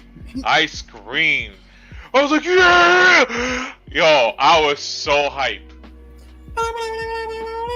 And then, yo, you can see the dude when he's playing. You can see Dustin, and that's the chemistry you see between the two characters. You're looking at Dustin, and Dustin's looking at Eddie, and you can tell he's admiring. Yeah, like he's like, idolizing him in that moment. He's idolizing him. I was looking at Eddie the same way too. I was like, and I'm like, yo, bro, he's being so fucking badass, and he's like, this is so fucking metal. And then Dustin says, yo, this is the most metal. I'm like, yo, out of my fucking mouth. I'm like, yo, this is wild. Like, you know, it was a perfect scene, and with the montage, and like, give Metallica its props, give them whatever flowers they need, because that song went up in the charts as well. Mm-hmm. So they managed to put two artists that, you know, even the Metallica's. I be having mixed feelings about Metallica sometimes, because on the one hand, I like Metallica's music, and I love. We don't talk about Saint Anger, okay? Huh? We don't talk about Saint Anger. But on the other hand, they were the ones that caused us to not be able to like post music on our YouTubes and our freaking social medias and stuff like that. So they're the cause. They're one of the bands that caused that situation to happen. So it's mixed feelings when I think about Metallica. Like, I love their music, but it kind of screwed us over, like with our expression, being able to express ourselves through music on our sites and stuff. I remember vividly. I was in a flea market in Pennsylvania, and I bought Enter the Sandman in one of the lots and shit. Mm-hmm. And I can never forget buying this cassette tape, and it was in the color of sand. It was like yellowish, and it was, and that was the first time I ever heard Metallica. I've heard about Metallica, but I've never heard there was no streaming services. So like, you go based on what you see from Tower Records, whatever. And I'm like, and I was like, holy shit, this is amazing. So, that's my number one right there. I used to like going to Tower Records. You know, they had you back right there, right? That's put on my the number one. headphones, select a song. Yeah, Tower and Virgin, yup. They were good for that shit, yup. That was my shit, bro. But like, yeah, I bought that. Columbia with the circulars. You get like 12 CDs for a penny. Yeah, and then you get into fucking debt for the motherfuckers, and you have a bill that's wild. I remember that shit, yo. We used to get cassettes for a penny, but then it adds up when you get like the second one, because it was like almost like their version of subscriptions at that time. But yeah, man, I was really like, I had a good time watching that shit. It was like a really like good time for like TV in general. It was just like a great moment, one of the best moments I've seen on TV, like that I was so excited to see happen. And I knew it was gonna happen. Like, I seen it, like we got spoiled that this was gonna happen, and we still went into it like, holy shit, this is amazing. And then when you find out his character arc, yo, dude, I was almost in fucking tears, bro. But he's like, nah, I'm gonna stay back and buy him some more time. And then him getting, you know, attacked by the bats, and him telling Dustin like, yo, he's like, he pretty much like, did I do good? I didn't run away this time. You know what I mean? Like, and then when you hear Dustin talk to his uncle, and it's like, hey, listen, he fought for a town that hated him. You know what I mean? Like, that's some hero shit. Yo, I was like, that's the true definition of a hero right there. That's what heroes do. The way the uncle reacted is how I was reacting on the couch. Yep. Facts. I was like, nah, I'm hitting all the emotions right now. It gets you. He got, and dating Maserati, he don't make it no fucking easier too with his little crying eyes and shit. Yo, he was crying. Like, I'm like, yo, can you stop? Can you deliver this story without crying? No, And he got it. he was No, just, got him. Him and Tom Holland, they gotta hit you in your spots, man. That's what it is, bro. I'm hoping. Listen, and this is me being, I'm super reaching. Don't But say if he comes No, back, right? Nah. Nah. Because we all know. I mean, in a memory, maybe, but not. No, go ahead, Fresh. I think I feel where you going. Go ahead. You know what I mean? Like, this is very like strictly D&D shit, right? And there's a vampire in the D&D, right? And this whole been symbolic of him having tattoos of bats, him getting eaten by bats. He could potentially be, I forgot the name of the vampire that's in D&D. He could come back as a vampire because there was no body. You know what I'm saying? They left him in the upside down. Vecna is going around looking for a body. You know what I mean? He's fucked up. You know what I mean? He might be using Max as a vessel. He needs a person to flip. Because as you know, like Max pretty much is brain dead. Right? There's no Max. She was able to tap all in. over the place, bro. Why not? Build up to these things, man. I mean, that's how I think. My bad. Nah, you good, bro. Like, You good. I don't stop you from talking. You just giving up all the goods, man. Like, you gotta ease them in, baby. Like, it's a 2.5 hour show, man. We're gonna be bouncing all over the place. We're not gonna. But anyways, yeah. Go ahead. I'm done talking. I'm with you though. I mean, yeah, I agree with you, bro. Like, well, you gonna say something, Fresh Prince? Kelsis? Good. Nah, I was gonna say, yeah, I agree with you. It was definitely an emotional episode. The first 2 episodes were very emotional. 11 finding out about her, learning how powerful she truly is, and then we got to see her basically what this collar don't mean shit. Basically, the collar dapping her didn't mean shit to her. I think she was powerful enough to do the fight with Vecna. I just didn't think she didn't have the right she didn't believe in herself. That's what I should say. She didn't have the confidence to do it because the father the whole time, her papa or whatever you call it, he was telling her like, oh, she's not ready. So in her head, I think she was thinking she wasn't ready. When the whole time, like Mike said, like, yo, you can do this. This is you're powerful. You can do anything you put your mind to, and it's true. Like, she freaking pulled out a helicopter when she had a freaking collar around her neck, and that's supposed to cut her powers off. Like, she's not supposed to have any use of her powers. So I think she is at the point more powerful than Vecna, but I don't know what's gonna happen in these future episodes because Nancy did a dumb thing by not finishing Vecna off, I mean, Vecna's gonna be super. He's super powerful. I mean, I don't think we've seen a lot of what he's doing because, mind you, he absorbs people that he killed, and he killed all those little kids in that lab. So he was able to absorb all of their powers. Yeah. So I don't know. I think he's holding back. I think he was playing with his food, and then he got fucked up.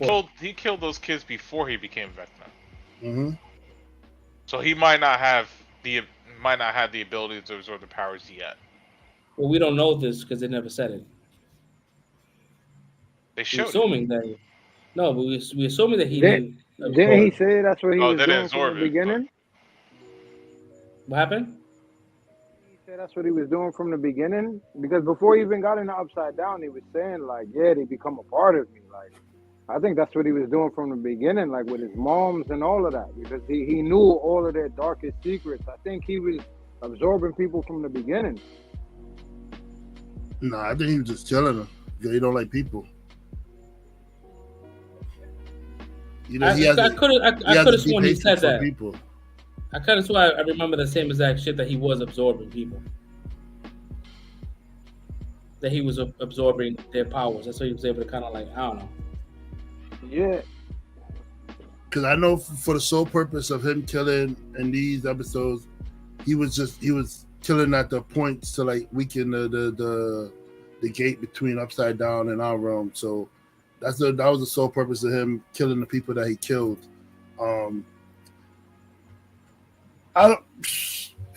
Max is one of my favorite characters, but I feel like it wasn't a smart plan to listen to Nancy's plan. Like when I heard this plan, me and Fresh Prince was talking about it last week. Like when I heard the plan, I was like, nah, this shit ain't gonna work, fam. It does not sound like a good plan. It already showed that like a lot of these creatures from Upside Down, they're very strong. Like they're not as weak as them. Like for them to think they could use axes and like pitchforks or whatever they were going to try to use against. Nah, it doesn't work like that. Like, so I don't know what Nancy was thinking, bro. Like, and then when she had him weak, the stupid chick shoots him out the house. Like, sis, what are you doing? Bro, like, I get the homage because that's the first thing I thought about. Oh shit, it's Michael Myers. But that's the reason I got pissed is like, shoot him in the fucking face, bro. Like, what are you doing with these 3 shots to the body? Like, 3 of them shots should have been to the head. Like, what are we doing out here? Like, I don't know. That got me tight. She was shooting him with a shotgun at long range. But that's why I was tight. She should have been walked up on him like he was comatose. That was the whole plan. Is he's here comatose? We got the body here with no protection. That's the whole plan. Your plan. So walk up to his face and blast him. Like, what are you waiting for? You doing poses and you want to look like Sarah Connor out here and all this shit? Like, go shoot this dude, bro. I don't know. I understand shows and writing and dramatization and all that, but in the moment, that's how I felt, bro. Like, just walk up to this dude and shoot him in the face. Like, all this other stuff is nonsense to me. And that's why he's still alive. That's why your friend dead right now. It's crazy. But that's good writing though, because they got me emotionally involved in this shit. Nah, Duffer Brothers, Duffer Brothers on some next level writing right now, bro. Like this shit. Yeah, we need a season 5, so we need Vector to survive. Yeah, he definitely pulled a Michael Myers. Word up. He definitely pulled a Michael Myers. To find out Vecna all along too, like he's the one that created all the monsters and all that shit is crazy. Yo. And then to see the mind flare forming outside of the town at the end, bro. Yeah. My homegirl never watched this show. Watched the first 2 episodes again. They was doing the clock chime from the first time. Got snatched up, bro. Yeah. Every season. It's been the game plan from fucking gate, bro. He's been there, yeah. Writing is unbelievable, bro. I thought they were just doing it as they went along. Like this, it's just a clock. It's just a clock chime from back then. Was not the same sound. That's what we just can't really like. It wasn't that. They still haven't fully explained like the significance of the clock, or even like the student council lady she has a key that is to the clock. They still haven't gotten into that, so definitely season 5 is gonna hopefully explain. Bro, he's taking Will's body, yo. I just thought about it. They're not gonna take Will's body. Will is connected to him. Will is connected to him, yeah. Yo, he's taking Will's body. There's too many similarities between them. In their personalities and behavior. There's just way too much. But I also think that Vecna is probably recovering in Max's mind, and that's why like when Elle went inside her mind to see if she was there, she couldn't find her. He's holding her captive so he can recover. Bro, she's not dead because she was brain dead for like a minute and a half, bro. Like that's hard to come back from, bro. Like, yeah, we was talking about that too, but I think it's like Soul was saying. I think that's exactly what's going on. But I think it's like an Inception level. I think, like he said, because he absorbs everybody, I think Max is within his consciousness, but he is within Max's body right now, which is, like he said, the dark space and all that. He's in there, he's hiding in there, but I think Max is in the next level down, which is his actual consciousness, which is where they was fighting in the first place. But I mean, every time Elle dives into like the mindscape or whatever, it's been a black void. It's just that you would see the person there. Like when she's like there, she'll see them there talking or doing whatever they're doing. She'll see all of the void when she's in that mindscape. But Max doesn't have any. Max is not home. Max is not there. I mean, you guys could be right, but if Vecna was there, I think she would at least sense it. She don't sense anything. But Will didn't even sense him until like the end of the episode. Well, Will wasn't in Hawkins, but the moment he stepped back into Hawkins, he was like, he was like, he said like, yo, he's still alive. He's still out there doing. He's doing. I could feel him. I sense him. He's out there planning what he's planning. He's still alive.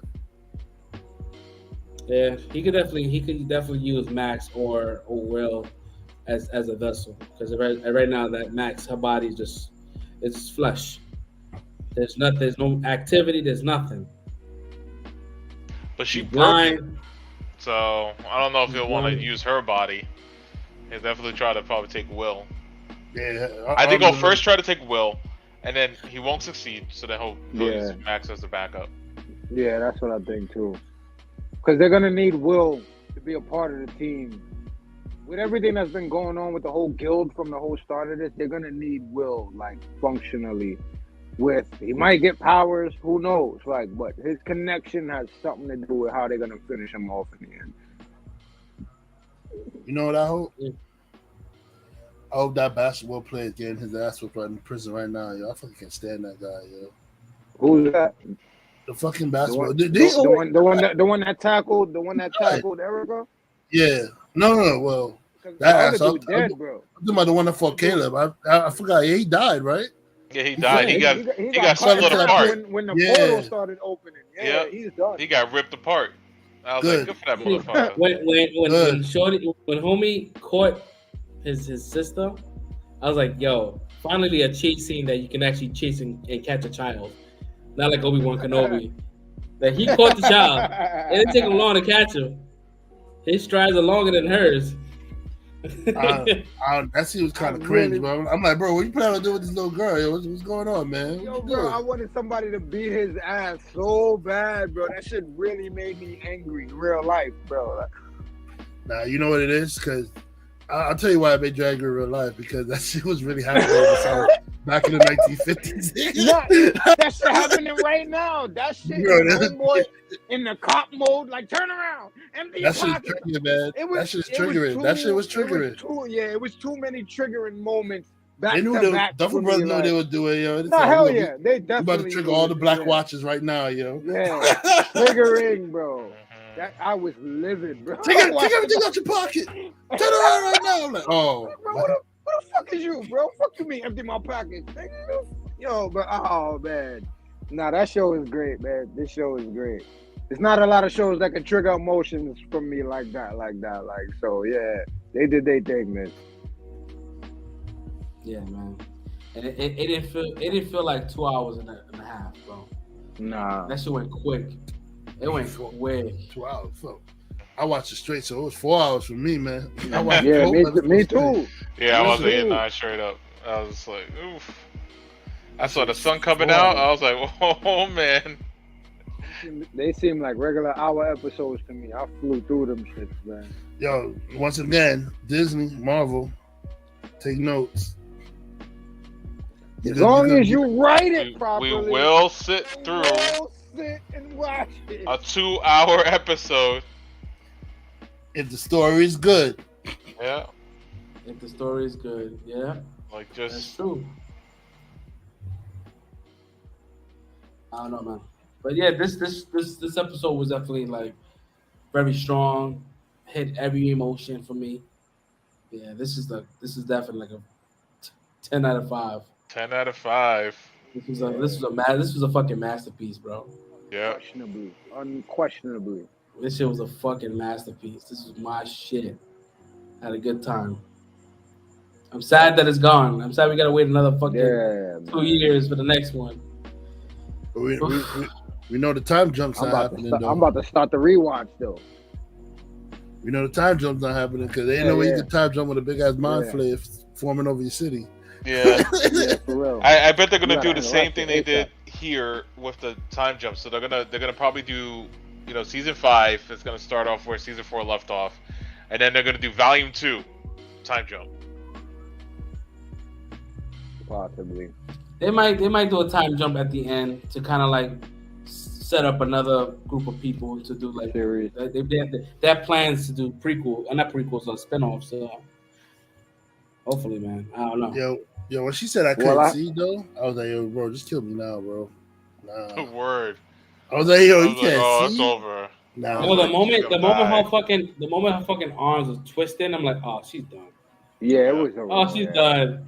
Yeah. I was like, oh no, fucking Max, she gone through so much shit. Oh. And that stupid asshole broke fucking headphones, though, so he couldn't put the music on. Caleb, fucking his acting ability in this episode was phenomenal. Yeah, phenomenal, bro. Like you felt the emotion, you felt the sense of urgency that he needed to help her. He's like, bro, this is like, you know what I mean? Like, and he was screaming, and he was like, Max, and I'm like, oh my god, that shit was heartbreaking. Boy can dodge a bullet. Boy can dodge a bullet. When that shot missed, I said, "Oh, Morales right there, bro." I said, "Kick his ass, boy! Kick his ass!" Word.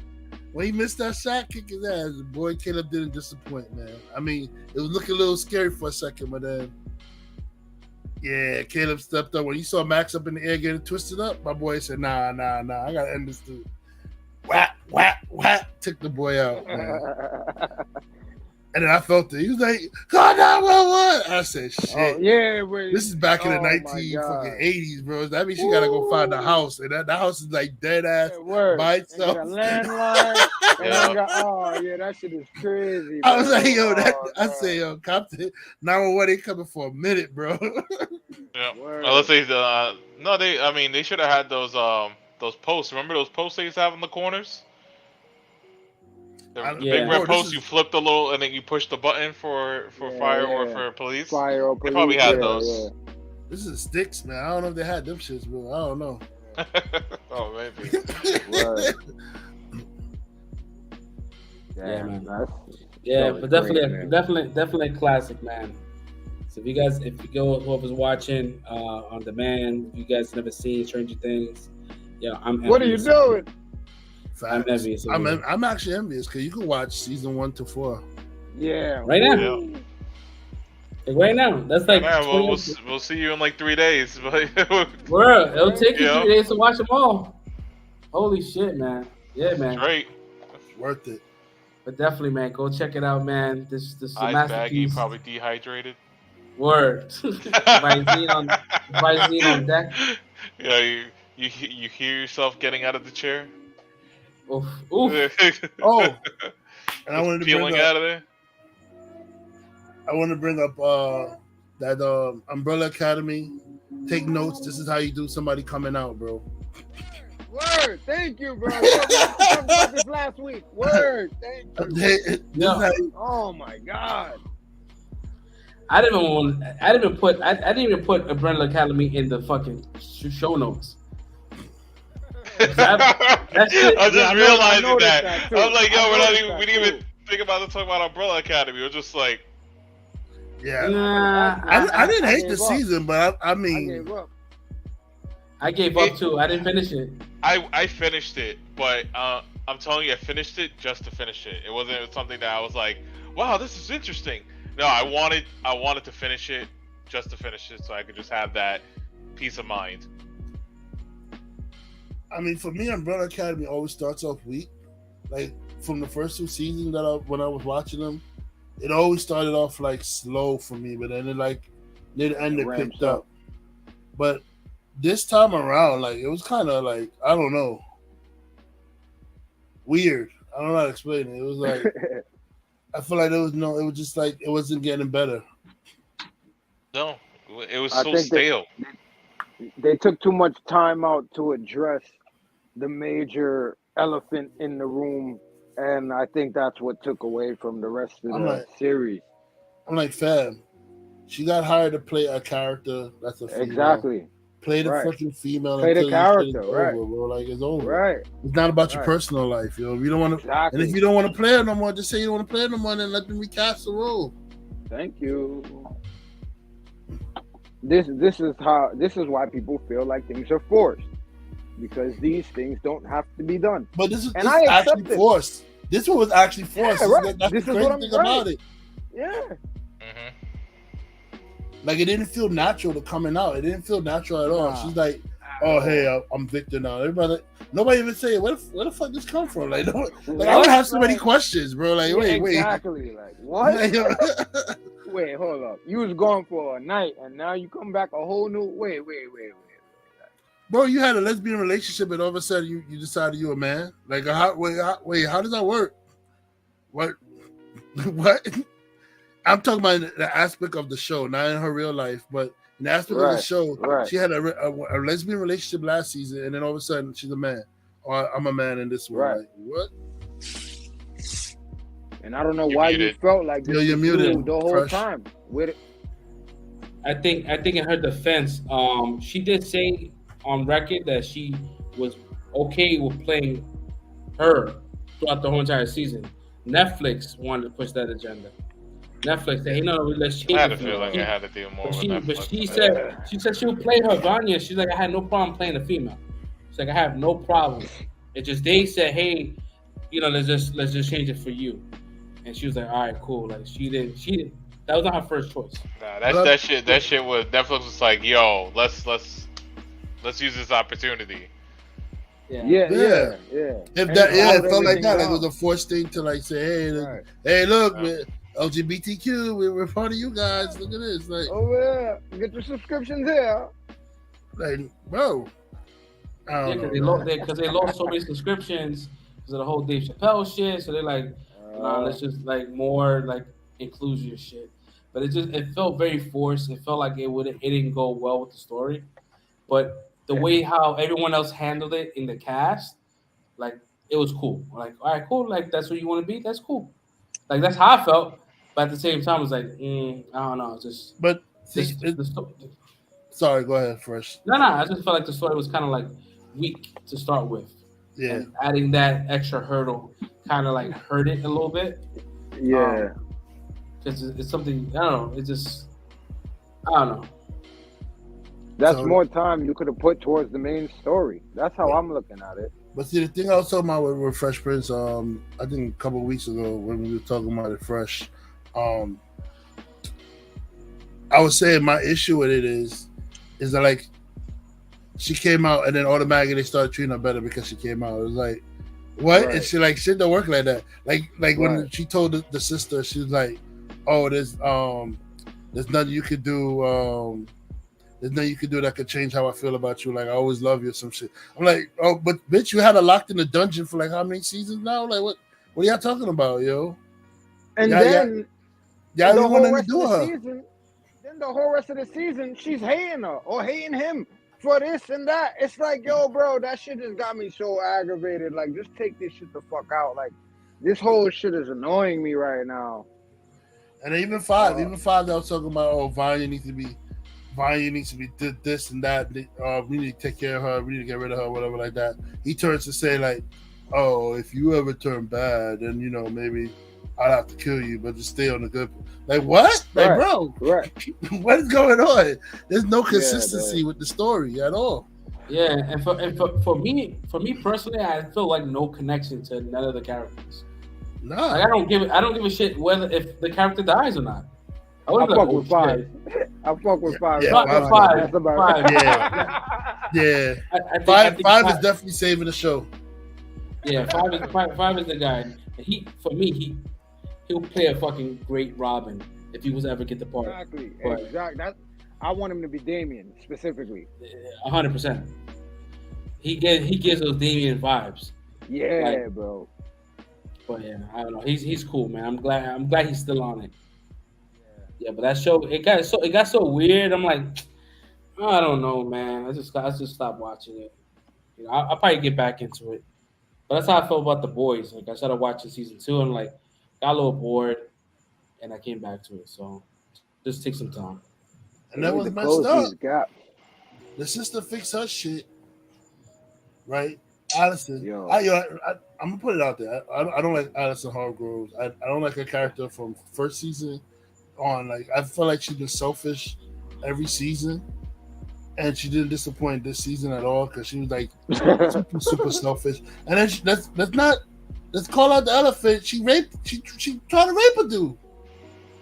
Yep. Which one is Alice? Alice is the rumor. I heard a rumor. The black one, yeah, okay. Rumor, yeah. She tried to rape a dude against his will. Like, bro, she told you got a whole other woman, and when he was all up on your ass, you didn't want him. The first season and the second season, when he was all up on your ass, you didn't want him. And now when he finds a new girl, and the girl that likes him for him, and like likes his little monkey body and all that stuff, you decide that you're just gonna say, nah, I want you, and you're gonna like nah, bitch, and then you're gonna like. First of all, what's up with these female superheroes trying to rape guys nowadays? Like, this shit's cool, bro. Like, I don't understand this shit. We did it in Wonder Woman. We had to deal with this in Wonder Woman, and now we back at it again with this shit, yo. This is what they feel equality is, brother. We feel like we should be able to rape niggas too. What really sucks about that is number one, it's supposed to be like a smart dude. He was not supposed to be like a fucking idiot. Nope. He's supposed to be like the top dude, like the smartest out of the whole entire group. Strategic. He's not. He's the leader of the group. He's supposed to be the leader. The strategic, yeah, like you said, the strategic leader. And they botched it. They botched it bad. They're pretty much doing they're doing an Ant-Man with him. Like Ant-Man, the first one, he was pretty smart. Second one, they made him fucking dumb. They made the Wasp the fucking smart one out of the bunch. I don't know. It's weird, man. It's like these writers are trying to pander to one group versus just making it all inclusive, like make everyone kind of equal. But then that's not even the worst. The worst of the shit is at the end, she fixes everything, right? Okay, she's the last one. Everybody else is getting in the machine. She kills the dude. She supposedly fixes everything where, Ben is alive. This dude's body is back. But guess what? She makes sure that the wife doesn't come back, yo. She has a kid. She got rid of the original husband of the kid and put the husband that she wanted, Ray. But she made sure this dude's wife didn't come back when they were doing the machine, and she was in the machine. Bro, that's crazy, bro. When I tell you, I can't handle that character, bro. Crazy, bro. She's the real villain of the whole series, bro. Like, I don't care what anybody. Like, the real villain. Allison Hargrave. She's the real villain, man. She's the villain of the whole series, bro. She only thinks about herself. She got rid of the dude's wife, bro. Like, they literally got married. That's crazy. And you brought him back and fixed him. He doesn't have the hair body, but you didn't bring back his wife. So you have your happy life, and he doesn't have his wife. That's fucked up, bro. Nah, because she needs to keep him as a side dude. You know what I'm saying? That's fucked up, bro. Well, I need to get back on this shit. I'll probably catch it this weekend. Catch it before the next season. Yeah, I'm not really interested, but I for the sake of the show, I will fucking watch it. I think if you release halfway through, I think you'll be all right. Because usually, like it does, it picks up for the last few episodes. So I think you should be all right. Yeah. But going back to Stranger Things, did we everybody give it a rating? Perfect. Yeah, it's a perfect score. I mean, perfect.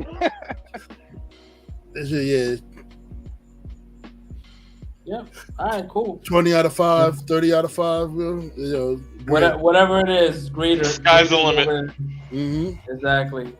That's fucking classic shit. That's gonna be our cult classic. So yeah, we're gonna jump into a non-spoiler review. We're gonna try our best. Not to spoil anything. The movie is like brand spanking new. It dropped today officially, but it came out at some locations yesterday. So Thor: Love and Thunder, non-spoiler DK review. All right. DK. So, y'all better run. DK. Y'all better run. Y'all can chance it if y'all want to. Y'all better run. Yeah. Fresh is infamous for going on a tangent, going from non-spoiler and then just be like, all right, here's the whole plot of the movie. Here's what happens. And he doesn't even realize it. No, listen. No, somebody said, Clyde said spoil it. Listen. I wrote down notes, right? Just I want to make sure that because me personally, I speak in incomplete thoughts. That's how I talk. I'm very I'm all over the place. So I have to make sure I put things in place where I don't sound crazy. All right. So for me personally, right, I need to watch this movie again. All right. This movie was a good watch, right? But I had a lot of problems with it. But we kind of knew coming into this movie the problems I was going to have already. I love Taika Waititi, but sometimes his, he comes off as more of like joking a little too much. Like he kind of like holds on to the jokes longer than they normally hit. So for me, like Thor's character arc is kind of like something else, spoiler fresh. All right. So I'm gonna try not to. I'm gonna try to keep it to my notes for now. All right. I don't trust myself at all to not spoil it. All right. So Thor, for me, Thor's character arc kind of like, for some odd reason, it he was the fucking the selfish person, right? The first movie he was selfish, he was unworthy, and then second one he every movie he kind of like grew as a person. This one kind of like he went right back to Thor 1, like he was doing dumb shit, right? That was kind of like off brand on his character arc, right? The sense of urgency for me, the movie felt like there was no real stakes in it, right? A lot of fake character deaths. That's a spoiler, right? Yep. That was a spoiler, but yeah. So a lot of fake deaths. Now I'm looking at my notes right now, and these are hella fucking spoilerish. See, I can't trust myself. Cross that out. I'm not gonna say that because it's like one of the main problems. Like a big problem I had is a spoiler problem, and I would just say it's like it was for me it was too comedic, right? Like I don't know about y'all, like I didn't laugh at a lot of the jokes, right? There's a couple of jokes something like that. I might be corny, but it was kind of corny, right? I enjoyed the corniness though. I enjoyed it. I kind of laughed at it. I'm sorry. I did. I was with it, bro. I was with it. The tone of the movie felt off. Like it felt like it was taken from a different universe of the Marvel Cinematic Universe, right? Like the very not going to spoilers, but like the very first part of it, right? When you kind of see kind of the backstory of Thor and how he was super like religious dude, and his character is very like serious about shit, and he comes across as a person that felt like he was even in the same movie. You know what I mean? It felt like it was too comedic. That was a setup for we ended up getting to in Omnipotent City. I think that was the introduction to. That was supposed to subvert our expectations on what we thought these people were supposed to be. I didn't have a problem with that. I feel like that informed Gore's whole character. Period. Go ahead, continue. That's fine. That's fine. I don't know. Just the jokes were too much for me. They were funny. There was some that were funny. There was some that was just a little over the top, like the whole Stormbreaker stuff, and like there was like one of them that was like, all right, that was funny. But then they kept riding the same joke. I enjoyed all of that, bro. Yeah, that shit was so good. I was crying. I might be corny. I might be corny today, but I was definitely crying at the Stormbreaker jokes. Bro, all of that was hilarious to me, bro. I mean, looking at it from a regular movie that's not a Marvel movie, it was funny. It had its funny moments, but like, all right, cool. Like, we're already in a situation where the MCU kind of feels like it doesn't have a direction, right?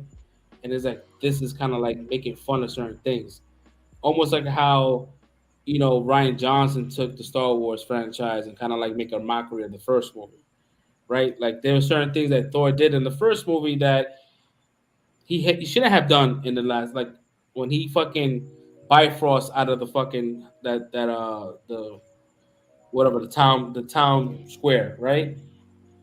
When Thor and Thor 1, like he knew that causes destruction. He left that premise and went outside and did it outside. And like he kind of like dumbed down himself. Like his character got it like super dumb. I feel like that's because you might be saying he reverted back to the first Thor. I don't think he reverted back to the first Thor. I think that was because of Jane Foster. The whole reversion is like when we see people, it's an X. It's like an X, or when we run into people we see from high school or childhood, we kind of revert back into that characteristic almost. You know what I'm saying? And I feel like that was him trying to put on a show for her. This is before Jane. This was before Jane. He was acting like this. Dude, he jumped on a Stormbreaker. He jumped on a fucking on a Stormbreaker like it was the Wicked Witch of the West. Yeah. Like, come on, bro. Like, I don't know. For me, like, for my tolerance level, like, it just felt like super immature of him.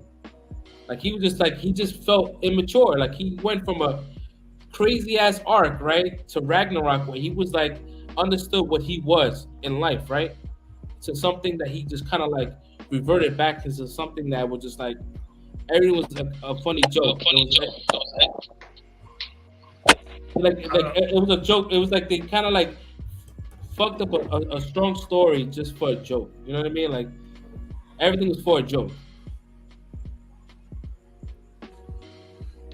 I don't mind the jokes. I don't mind the jokes, man. But just like, all right, cool. When it's like too much, it's like, all right, cool. What are we doing here?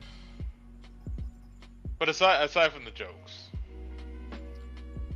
What did you think about? Aside from the, I thought Gore was a dope character. He was an excellent freaking character, and they portrayed him really freaking well. He was menacing. He was especially the voicing. Like the voicing, like he gave this character a voice where it sounded like he was dancing on like the borders of sanity and madness, and I was just like, yo, this is fucking good shit.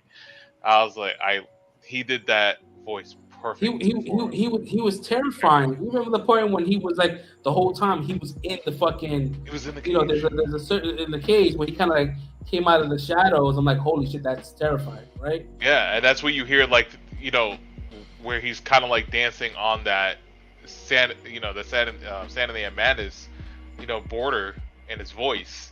Because he's insane because he's like scaring these kids, but he's also kind of relating because he had a daughter and he's just like let me tell you about my daughter. She was really smart and stuff. It was intense. I liked it a lot. Yeah, I mean the floating head of a character threw me off as well, right? I don't want to say it, but it was a floating head. All the way at the end? No. The floating head. He was talking to Axel, right? Okay, yeah. And that was kind of throwing me off. Like the floating head, the CGI. I'm like, he's never communicated with a certain individual, right? He comes from a lineage of people that can talk from distances and shit. That was kind of weird for me too. And it was like, you have a situation where the stakes are really high, right? You have kids that are kidnapped, right? And Thor is there talking to these kids, and he's trying to figure out where the kids is at. And Valkyrie is making a joke by using her hair and tickling his nose. That part annoyed. Just kind of like, all right, cool. Like the sense of urgency, like I get you trying to do it for a joke, so you fucking up a story for a joke. Mm-hmm. And that's how I kept on seeing the movie. And I'm like, I was like, all right, man. I just want to see a good movie, and I don't care. Like the jokes I love Ragnarok. Ragnarok was a very, very funny movie. but like this one is trying to like top Ragnarok and try to be smart and funny at the same time. But like, yeah, from back to what you saying, Chris, like Gore was one of the standouts. Jane was a standout. Korg was a standout. Valkyrie was dope. I mean, it was dope to see a lot of the different gods. You know, I was really like looking forward to seeing one person. I mean, having an interaction with one person, but they kind of just showed the person and didn't really say anything. I knew who she was, but no one said it. I know a first person probably know what I'm talking about. I'm so tight, but yeah. Now I may have missed. Can you say what god? Because I probably missed it because I was trying to find like any of these guys that would connect to Moon Knight. Boss. Yeah, so she was in it, right? I mean, supposedly. She wasn't there. Bass was there. Bass was there. You saw her? I was looking. I was trying to connect it. Bass was the shorty that was right below them. Right in front, there. Valkyrie and right Jane. In front. Sitting there, and you see all the Panther stuff. You see all the fucking. But that's the point. Like, they didn't say nothing. It was like nothing. Like, and that was the point. And if you go to the you go to the IMDb, they have her uncredited. Tell you, man. Oh yeah, I'm looking at it right now. They don't give a shit about Panther, man. Stop caring about Panther. They don't give a shit about Panther, bro. It's over. You got to see the Aztec. You got to see the Aztec god, the Mayan god. The Mayan god is going to be connected to the whole, you know, Namor, whoever the god they decided to go with. They even hinted at the carpenter god, which is bro, Jesus. What? Like, bro, Jesus. So Jesus is canon in the MCU. Yo, hilarious, bro. Like that stuff I enjoyed. I'm like, that's funny. That's like, because you got to see like they let Taika Waititi make his movie, right? They let him be himself. It doesn't look like there was any kind of restrictions on his movie. The way I see it. Oh man, how did you guys feel about it, man? I enjoyed it. It's 5 out of 5 for me. No, I enjoyed it too, but I have different feelings than what you have. I think what really kind of sold the movie was the goats. Yo, bro. Yo, I thought the goats was so shit. I died every time, bro. Every time. Every time I laughed at that shit. I don't know, man. I'm corny, bro. This movie had me dying. I don't know. Maybe I went into it like it's like I wasn't expecting to watch a movie to turn off my brain. Like, you know what it is? Like a turn off your brain kind of movie. What happened with Thor? Which is what I got from it. It's from the beginning of the movie with Thor. Thor's lost. Like, if you really look at the series of events that's happened to him, he lost Jane Foster. Mm-hmm. He doesn't know what happened. Mm-hmm. He lost her. He lost his father. He lost his mother. He lost Asgard. He lost his hammer. Thor's lost. He doesn't know what his purpose is. He lost his brother. He lost his best friend. That too. Yep. He lost Loki. He doesn't know what his purpose is in the beginning of the movie.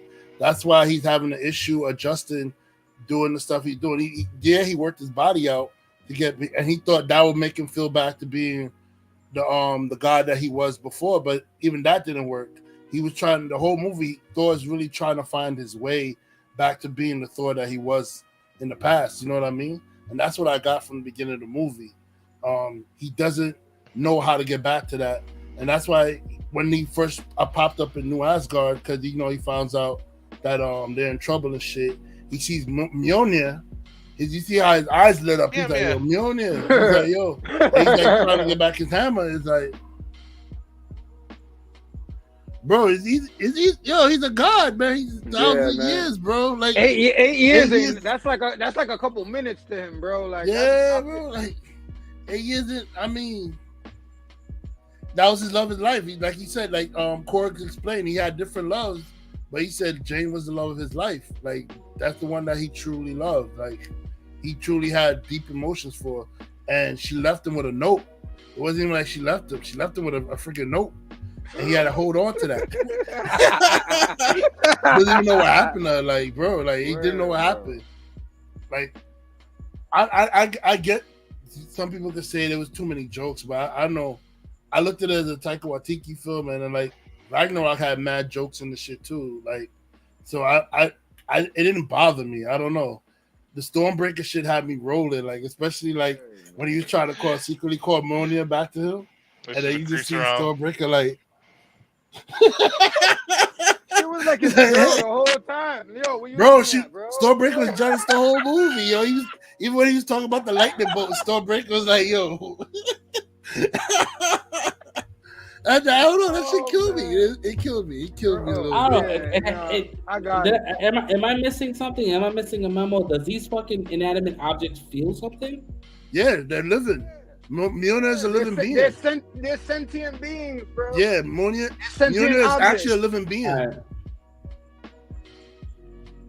That's why, no, even in the comic books, they explain that that something inside Mjolnir is like a storm. It's a living storm that Odin contained inside Mjolnir. The essence of it. It's a living being. It's a being itself. But it's not. But it's not like a living. It shouldn't have jealousy as a trait. If it's living, why not? It's not an android. Yeah, but it's not. But living is not living as far as like the literal sense of living. Like it's a fucking storm, right? A storm is a living thing, but does it have emotion? It does have emotions. Yeah. It does. That's why he decides. That's why the hammer decides who's worthy or not to lift it. It deals with emotions. Think of it as a being without a solid form. It's still a being. It just doesn't have a solid form. So Stormbreaker and Mjolnir is both living entities inside the hammer, the weapon itself.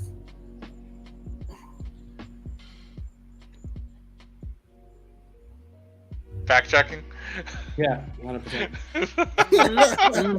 I knew he was. But no, when you look at it, they talked about it in the Jane Foster Thor run when she was wielding the hammer. That Mjolnir has a living storm inside of it. That's actually one of the things she was dealing with before she died. It wasn't really a gore. It wasn't battling in the comic books. It wasn't battling gore. It was trying to contain that storm or something that was going on in the hammer. Yeah, which I gotta say, yo, that freaking fight scene was, that fight scene at Omnipotent City, boy, whoa. Yeah, that is wild. The blood, I was like, that's blood, and nobody knows this is blood because it's gold. Wicked, bro. Wicked. And she just dead, chilling, Valkyrie, wilding. Yo, she was wilding, bro. I will kind of say that the opening scene, I wish they did it more true to the comics, right? Where they found them in the middle of the fight. Yeah. The guy was asking for help, and he said, "Nah, fuck that shit," and he actually helped kill them himself. Mjolnir is enchanted by Odin, but Stormbreaker, even though in the Marvel universe Storm is Thor is wielding him. That's Beta Ray Bill's hammer, and that's also enchanted by Odin too.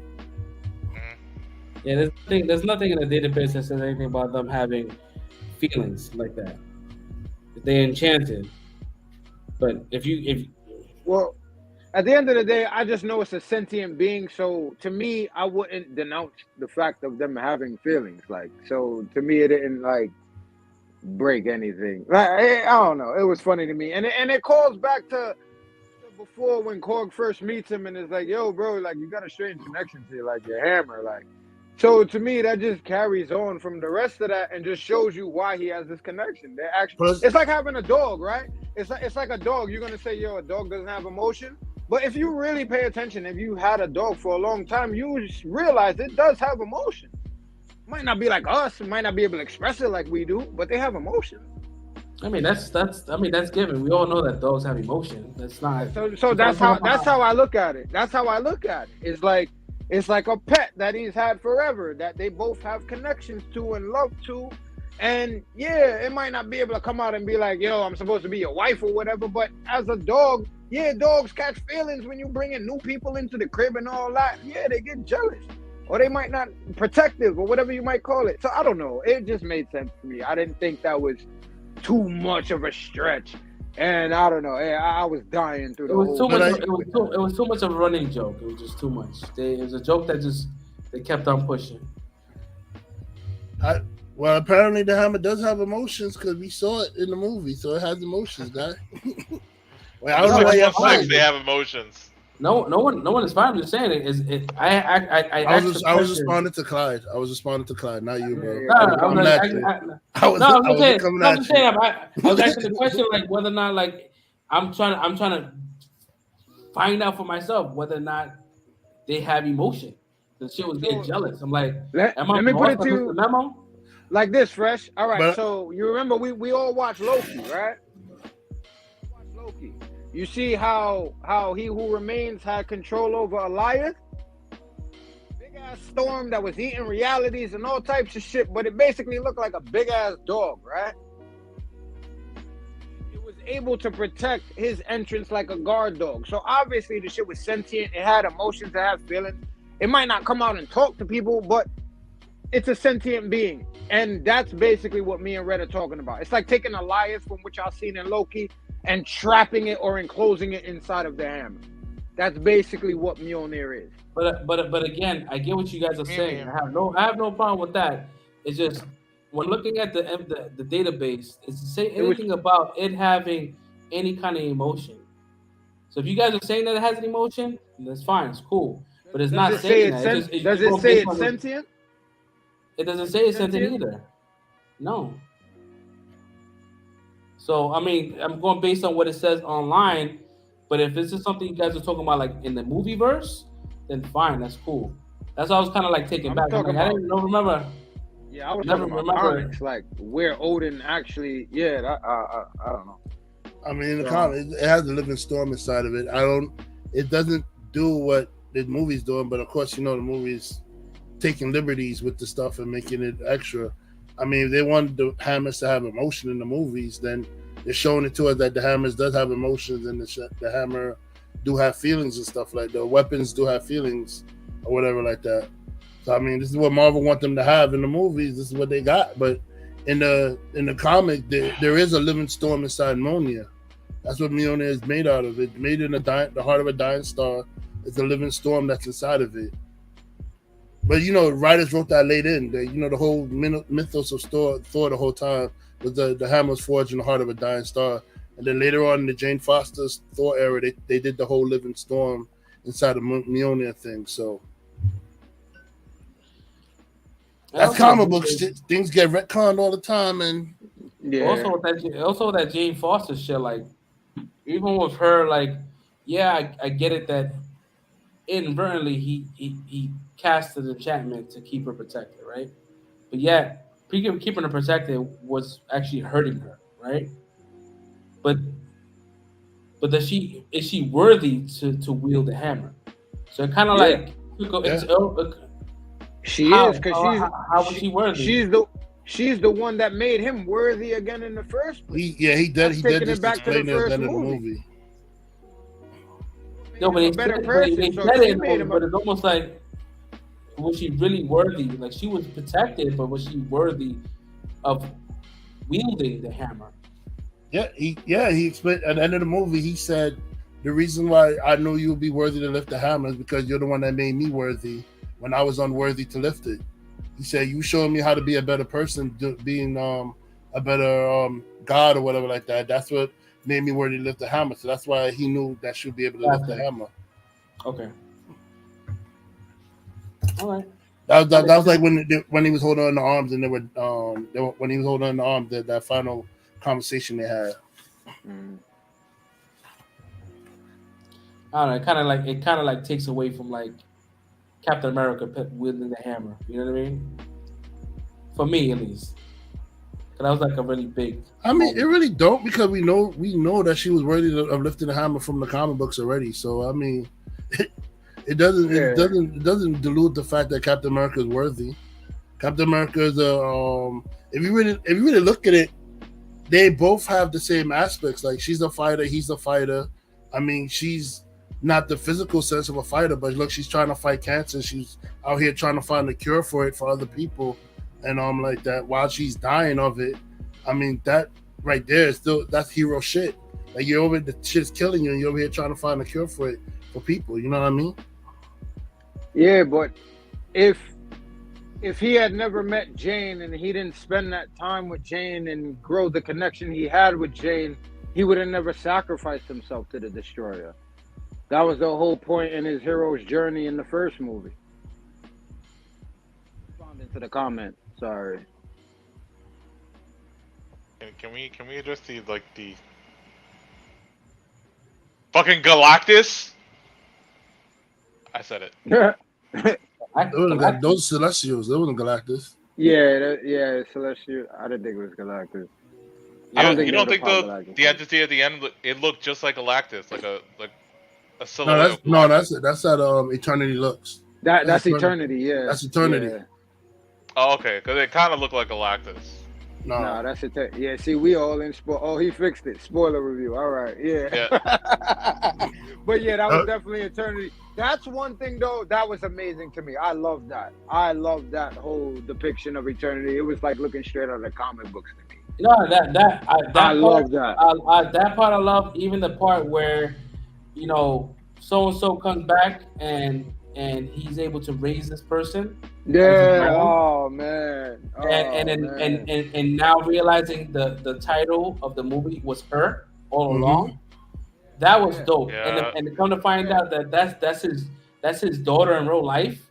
That's amazing. Yeah, bro, it's too much. It was too much. Like who they got one of those money shots. You and your daughter is in a money shot.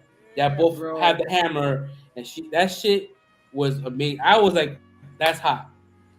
Even when they did the play for when they had Jennifer McCartney, whatever her name. Yeah. Yo, when I saw her popped out, I was like, yo, Don would be like, oh, what the fuck? Don would be like, he'd be so mad to see her pop up. Well, it's crazy that the person who played Thor is actually his brother, his older brother. Yeah. He's another Helmsworth. And Paul Giamatti was the first god they killed. Did you guys know that? That was Paul Giamatti. Didn't even look like him. Oh yeah, I wasn't even mad at that guy. I'd have killed him too. That dude was an asshole, bro. Wow, I did not know that was him. I was just thinking about what y'all saying the whole time. Get the fuck out of here! I'm like, yo, who is this, bro? Like, bro, he had that shit coming, bro. I'd have X'd him too. Wow, yeah, for real. Wow, that's hilarious. My only thing though is I knew they was gonna make Zeus comedic, but I don't like how they made. I don't like how they did my boy though, yo. They made him scared. They made him scared. I'm like, nah. They fucking going back to my original shit. Going back to my original shit before it was a spoiler, before it was a non-spoiler. There's like so many fake fucking deaths, right? Like so many. Oh my god, they just killed Corey. No, Corey's not really dead. Valkyrie gets stabbed in the fucking chest. But you know what? I didn't think Zeus was dead when that happened though. He didn't turn into dust. Because this is me knowing the person Zeus personally. He's been through a lot. He's taken a lot of battle damage in the years and come back for some shit. Like especially one of his fights against the God Killer Typhoon. He was badly damaged in that fight, and he came back from that. So I knew they wasn't gonna make some easy thing like that, kill him off or some. I don't know.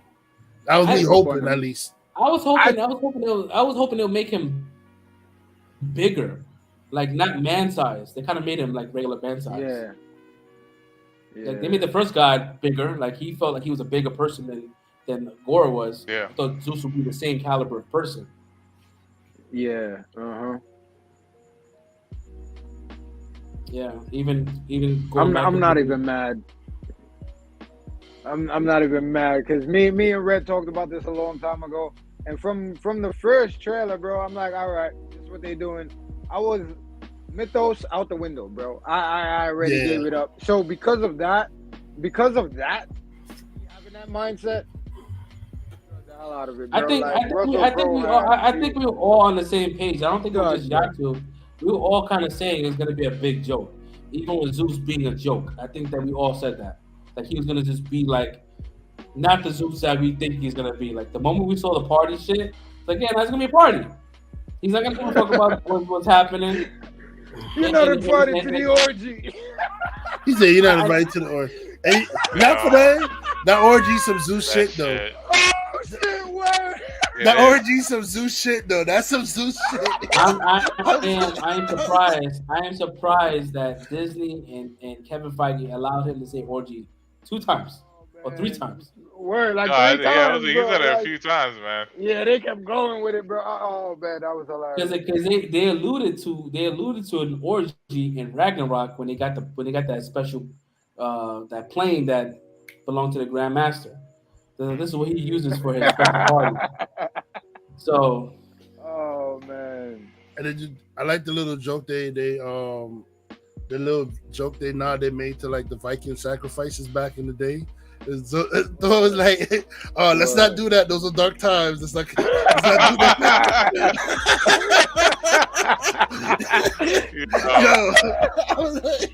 I like the little nod they made to that. He said, let's not do those. Those are dark times. We don't need to do those anymore.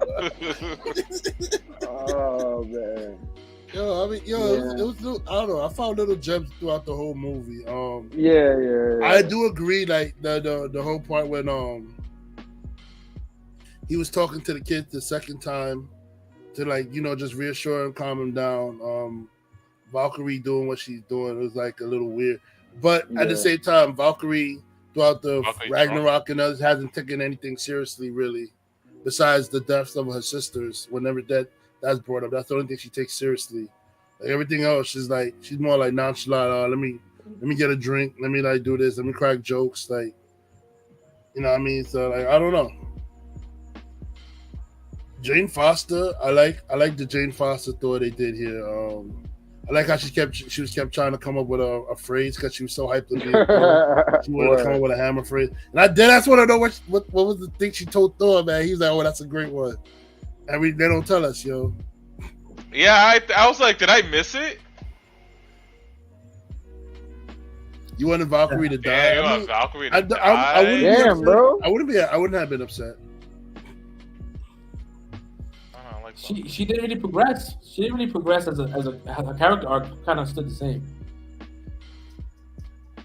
I mean, I think as a side character, I think she kind of did. Like Red was saying, she really was like bored. She was the king of the town, but she really didn't want to deal with all the politics and all that shit. She just wanted to get back into the fight. She got back into the fight, got her ass handed to her, kind of. So it's like, and then you see her with the kids at the end. I think she did kind of grow. I think she did kind of grow to be the king that the town is going to need, as far as like raising up the youth to be able to be the ones to defend Asgard in the future. So I kind of see her progress, but I wasn't really looking for her to do like 180 because it really wasn't about her like that. You know what I'm saying? She wanted a sisterhood. She had Jane back for a little bit, and I think that sisterhood she was looking for, I think she's going to get with the kids. You know what I'm saying? That camaraderie and that fighting spirit again. I think that's what she gained back again with the kids at the end. Also, the fucking kids, bro. Like, the kids having... I loved it. I loved it. I called it. I loved it. I called it. I knew it was going to happen. Freaking bunny. That was dope. Fire, bro. I knew it was gonna happen because it's happened plenty of times in comic books where Thor powers were given to other individuals like Bitter Ray Bill. So like you could easily give his powers to other kids. Yo. I knew it was gonna happen, yo. I knew it. For a limited time. Word. I dig it. That was dope. And I loved Axel, man. I loved Axel, and I saw this kid at the red carpet. I'm like, yo, who is this kid supposed to be? I didn't even think about it. And we in spoilers, right? So the fact that he ended up being Heimdall's son, I automatically love that. You didn't put it together when you saw the eyes. As soon as I saw the eyes, bro, I was like, oh, that's Hyam Nelson. I mean, when I first seen him, because his eyes wasn't glowing at first, like when they first showed him and he first popped up. So I didn't think about it. But like, yeah, I loved all of that, and I dig that. I dig that. That kind of gives the Young Avengers somebody to help them with the portaling and all that situation too. I thought he was gonna let him keep Stormbreaker, but I guess not. But still, I liked his whole little arc in the movie too. Not for anything though. Heimdall is the only black person in Asgard, man. So how you can't put that together? I mean, they showed his mom's. Yeah, but Heimdall's the only black person in Asgard. She's the only black woman there too. I guess. Nah. Be OP then. Nah, but yeah, I love the kid. I love empowering the kids. I knew it was gonna happen because there was nobody there with him. So I said he's definitely gonna have the kids fight with him, you know. I'm trying to remember other shit that I liked in the fucking movie. The goats. The goats were funny, and I can see why they're loud because that was his. It was kind of like a punishment for him destroying their stuff. So it was like there was a punishment disguised as a gift. Oh man! But they kind of depowered them though, because you know his goats in the mythos is supposed to like he wouldn't need Stormbreaker. He could ride his goats and they go anywhere. They Bifrost ready. But the goats was guiding it. I think they was helping Mjolnir because not Mjolnir. I'm sorry. Stormbreaker because Stormbreaker was wilding. So I guess they did depower them because they could do it on their own. But I guess they kind of did meld it over to like they were actually guiding where the Bifrost was going. So I guess they still kind of retained some of their actual powers of the comic book.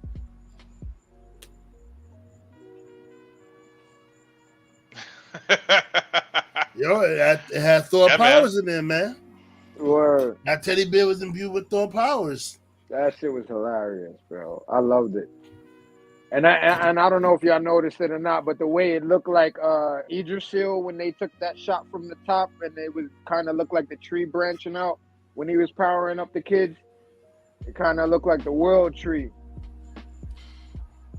I felt like Sif didn't get enough play though, and I felt like she should have. She didn't die, right? No, she's missing. He said get her to the medic, right? Injured. She's just injured. He brought her back to New Asgard and took her to the infirmary. Mm-hmm. And now she's training all the little kitties. Yeah, with Valkyrie. Yeah.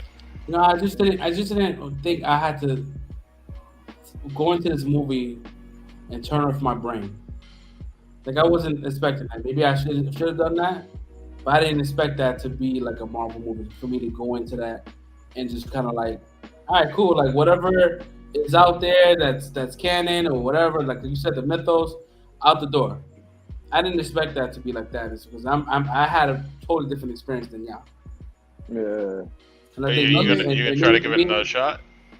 Me and Mr. Smith kind of like share the same sentiments. Like I mean, I can't speak for the rest of the characters, but Thor's journey through the movie, I got it. Like in the beginning, he was lost, and then coming seeing Jane and all that stuff, and Mjolnir with Jane, he was forced to like have to like relive some past pain and get through with them and deal with them to like finally reach to the place where he was, where he like he can admit that he loved her, like even though he was calling it the icky feeling. I want to have an icky feeling about you or whatever like that. I want to feel shitty about you. Yeah, I want to feel. Yeah, there it is. That's the word. I want to feel shitty about you. It's like all of that is emotion. The whole movie. It was like him basically finding himself to be back to the Thor that he was, during. I want to say Infinity War. I want to say Endgame, but Infinity War. He by the end of the movie, he's back to being that Thor, but now he has a purpose, more of a purpose. Now he's protecting this person and training them to be, basically his replacement. And I actually think he is gonna take the role from Valkyrie and become the king he's supposed to be. I think Valkyrie is just gonna be temporary. And I think because if you really saw when they were in the thing and they were going crazy about the kids, the moment Thor said something, they all shut up. They were like, It's his. Yeah. They know Valkyrie's a pretender on the throne. It's really Thor. Thor's the one that's supposed to be leading them. So we just gotta wait to see future Thor movies, man. I don't know. Yeah, hopefully, man. I mean, hopefully it turns out good. And I mean, I like Taika Waititi. He's like one of my favorite directors out there. But just felt like for me personally, the jokes were too much, and it kind of like took away from like the story and the sense of urgency. Like certain things that you wouldn't say, you know, like all right, cool. Like Lady Sif had her arm cut off because she was protecting a god, right? And like you come up with a joke saying, yeah, maybe your arm is in Valhalla, not you. You know what I mean? Like it was a funny joke, but it's like at the same time, it's like, all right, like are we taking this seriously or are we not? Yeah. You know what I mean? Like she's like, oh, I'm just gonna die here. I'm gonna die on. Like, no, you have to die to go to Valhalla. You gotta be in battle. You gotta die in battle. Nah, but it just felt like it's like for the sake of the joke, it kind of like took away. I feel you, Fresh. And what I think I can add, because I'm like, I'm on Red's side. Like I watched it and I enjoyed it. But what I did have a problem, I felt like it was I don't want to say way too short, but I felt like it was too short. Like the pacing, I don't want to say the pacing was bad, but at the same time, I felt like everything happened very quickly. There was really no, for me, particular moment in this movie. There was no real moment for me to sit down and really reflect. Like, okay, this is what Thor is going through, or this is what this person is going through. They tried to do that in the movies, but at the same time, it's like, all right, we're telling you the story and we're keeping it moving. Like, it's like this train is going either get on or get left. Like, so in a way, I appreciate them not doing too much extra, but at the same time, I feel like there was like a half or 3/4 of an act that they probably left out of this movie, because I definitely could have got more of Jane. I'm tight that I didn't see, they alluded to, but I didn't see how she got the power in the first place. You know what I'm saying? Being that it's different from the comics in a way, I would have preferred to see the actual situation and how everything went down the first time. Yeah, the first time of her getting the powers and everything, I would have preferred to see that. They showed you. Actually, they kind of alluded to it. I mean, like, I wanted to see everything play out. You know what I mean? Like, I didn't want it to be like cuts and like allude to the rest of the stuff. I wanted the original it would have cut been of the nice movie to see is 4 hours. Yeah, so like once again, I'm not complaining. I enjoyed myself, but that is my one gripe about the movie. That's the reason I won't say the movie was perfect, because I feel like there was a lot left. I really could have done with a lot more of Christian Bale. I'm not gonna say it was bad. I loved everything I got, but I really wanted some more. And that's the one. I just wanted the same thing with Valkyrie's arc, like what he's talking about. That's my one thing too. Like with Christian Bale, a lot more from. I feel like Gore should have killed. I feel like Gore should have killed more gods on screen, and I feel like he should have had a top tier god on the list, because basically they were saying that he was killing low level gods. Like I feel like he should have taken out one of the top tier gods.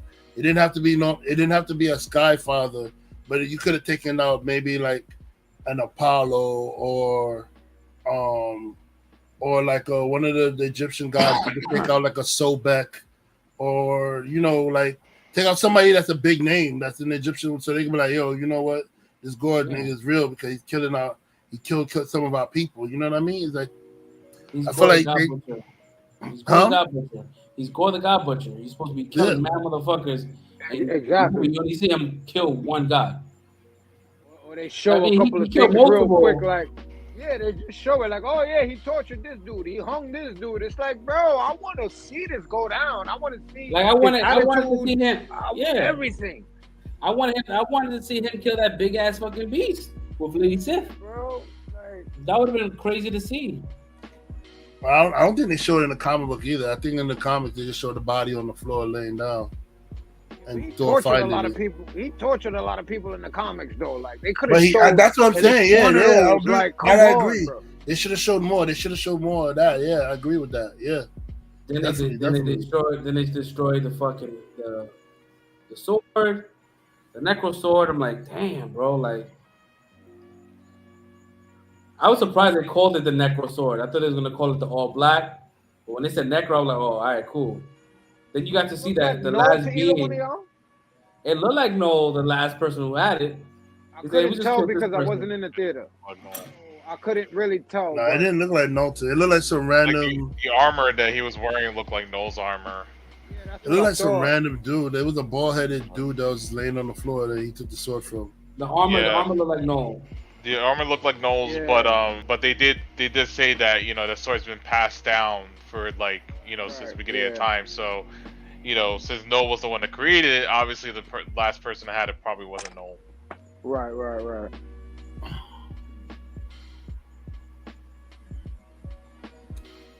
I don't know. They could have given more God. They could have given more God butchers. Like he should have got some more God killing done in his time before things went the way they went. But I thought he was gonna be the one to kill Zeus. Like he didn't even kill Zeus. It's like, come on, man. Or the fake out, whatever you want to. It's like, come on, bro. Like, what are we doing here? But like that. Remember what I was saying? I was like, "Gore wishes did it." Like I was like, I remember what I was saying? I said, "Gore wishes, bro." I thought they were gonna do it to prove the point. Like he didn't, like they said, low level. I thought that was gonna be the one to be like, "Oh, nah, he's serious." Yeah, but even he whispered to Thor that he was scared of the Necro Sword. He's so. But at the same time, in the comic realm Zeus. I don't know what the Marvel realm Zeus, but like the comic realm Zeus. Like I was telling Fresh Prince, I say Gore wishes because he's too OP. Like he's one of the few people they say could actually beat Odin and stuff like that, and other people. So it's like Zeus is OP. It's crazy. So now that he survived, and you saw that he's talking to his son. So how long do you think this is gonna take to pay off? Right? When are we gonna see this revenge storyline with Hercules? When's the next time we're gonna see Hercules in anything? Secret Wars. 5. Secret Wars. Not Secret Wars. I don't think so. No. You think maybe Guardians of the Galaxy? Nah, they're too busy focusing on finding Gamora. That's probably what they're off to go do when they fly off when they left Thor. I didn't like the floating head version of because if you watch Ted Lasso, you know that Roy Kent, the guy who plays Roy Kent, or the guy who plays Roy Kent, I forgot his name, something Goldberg. Yeah. He's playing Hercules. He's not big at all. He's a skinny guy. Yeah. So I was like, are they gonna continue like in the next movie? Are they gonna continue putting him in a CG body, or are they gonna maybe change it up a little bit? Because he looked pretty dope. He'll probably get in shape by the next time they need to see him. Yeah, that's true. Why would they cast somebody that's scrawny to do it? I don't know. Because he was the guy like all over Apple Music. He was Apple Plus. Like he was just Roy Kent was the shit. There was a trending thing Roy Kent. So he probably just used the opportunity to bring him in because everybody, people that watch Ted Lasso knows who Roy Kent is. Yeah, because they still haven't paid. Yeah, they still haven't paid off Adam Warlock yet. Well, that's gonna happen. No, it's very soon. Nope. How long has it been? It's been like 5 years since they showed. That was another waste. It feels like forever. Yeah. That was another waste of a reveal right there too, because Adam Warlock is supposed to be involved with the Thanos drama, with the Infinity Saga. Yeah. So I don't even know what they bring this nigga in for. More than likely the Secret Wars for sure, but if they also decide to bring back the Infinity Stones during the Secret Wars, then I don't know, because the whole point of that would be the Beyonders, and the Beyonders' power is more than the Infinity Gauntlet, so that would kind of be pointless. They definitely should have got a bodybuilder to play Hercules. Yeah. Because Hercules is different. That's not somebody you just like. I mean, it's not like it's a Kevin Sorbo TV series, Hercules. He gotta get somebody like a real person that's muscular to play him. And I had a feeling it was gonna be him too. when the shit happened to Zeus, I said, "Oh, you know who they sending." I knew it. I called that knew shit it. in the middle of the movie. Well, I knew yeah, it. because I think we talked about it like 2 episodes ago. It was like that they announced that he was playing Hercules. So I'm like, yeah, I haven't seen Hercules throughout the whole movie. He's gonna probably be a mid or post credit character because I don't think they're gonna have him fully in it. I was hoping for Beta Ray Bill, man. I was hoping for Beta Ray Bill too. I was really hoping he was gonna pop up in this shit. I'm like, he would have been wasted in this. I'm not even mad. I'm actually good on Beta Ray Bill, man. That's my dude right there, though. I kind of want him, man. You could be your dude from afar. Leave that. My man gonna pop up in the next Guardians. Watch. He probably pop up in the next door to help him fight Hercules. You don't need it. But see, now you got this character, right? You got either she's gonna go by the name Love or whatever, because there's a character named Love in the comics. I don't think she's that. I kind of thought it was gonna be I thought it was gonna be his actual daughter, like how Thor has the daughter. But I dig it being Love though. I don't know if they'll call her that though. But she's gonna be super OP, bro. Like, how can you fight against that shit? Yeah. She's birthed from eternity. Mm-hmm. Yo, that's crazy. Like, she's gonna be super OP. But once again, this is yeah, she's really powerful. But now you kind of really setting up these young Avengers and shit like that. You got all these young kids growing up. So Marvel's doing it right. They got it.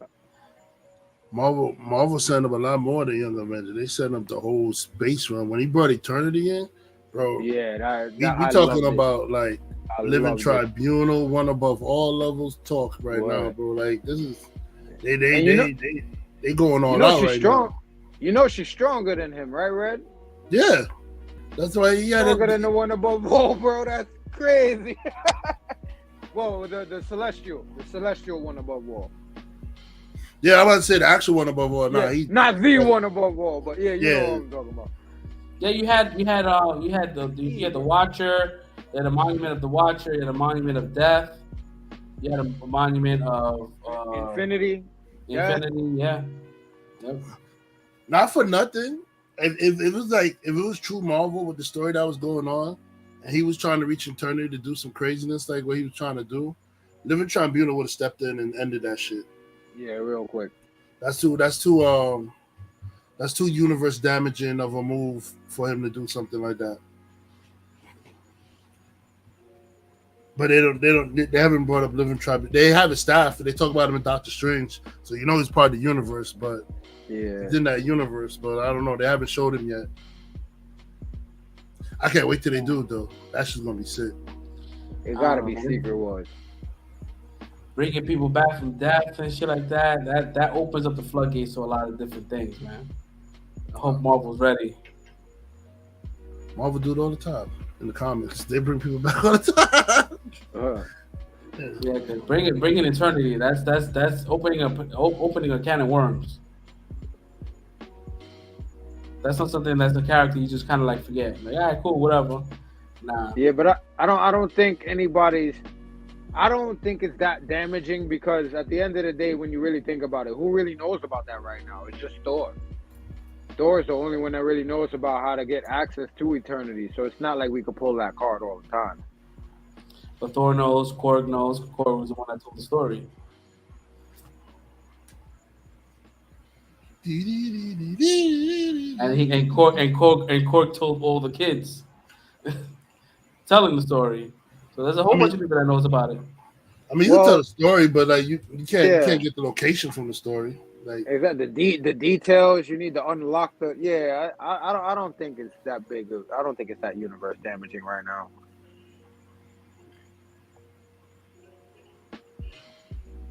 Yeah.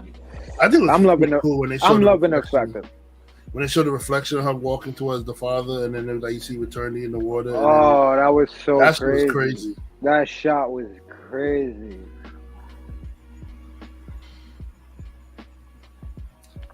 Yeah, I kind of want to watch it again now.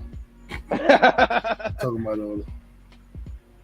talking about all this much. I kind of want to watch it again. I really enjoyed myself. I had a good time, bro. Yeah, I mean, listen, I had a good time too. I just was expecting like not the jokes. Like the jokes is kind of like a little throwing me off. But other than like the story itself, like just the arcs in general, I was like, I'm here for Eternity. I was here for. I'm like, oh, this is amazing. You know, Valkyrie, everybody else, like just the overall story was good. I had a good time.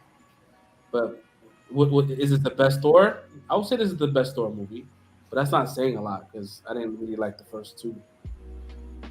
But this one I had a fun time. I think you helped me.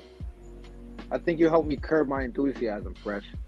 Because like we were saying in the group chat, like your response to it was like, I'm like, oh shit, so it's bad.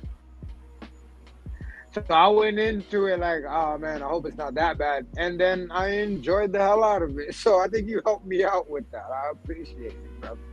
No, that's good, man. People have different experiences in the movie theater. Like I just had a different experience from you. I'm just in a different spectrum of what, you know, I didn't expect to go into a Thor movie like that and try to like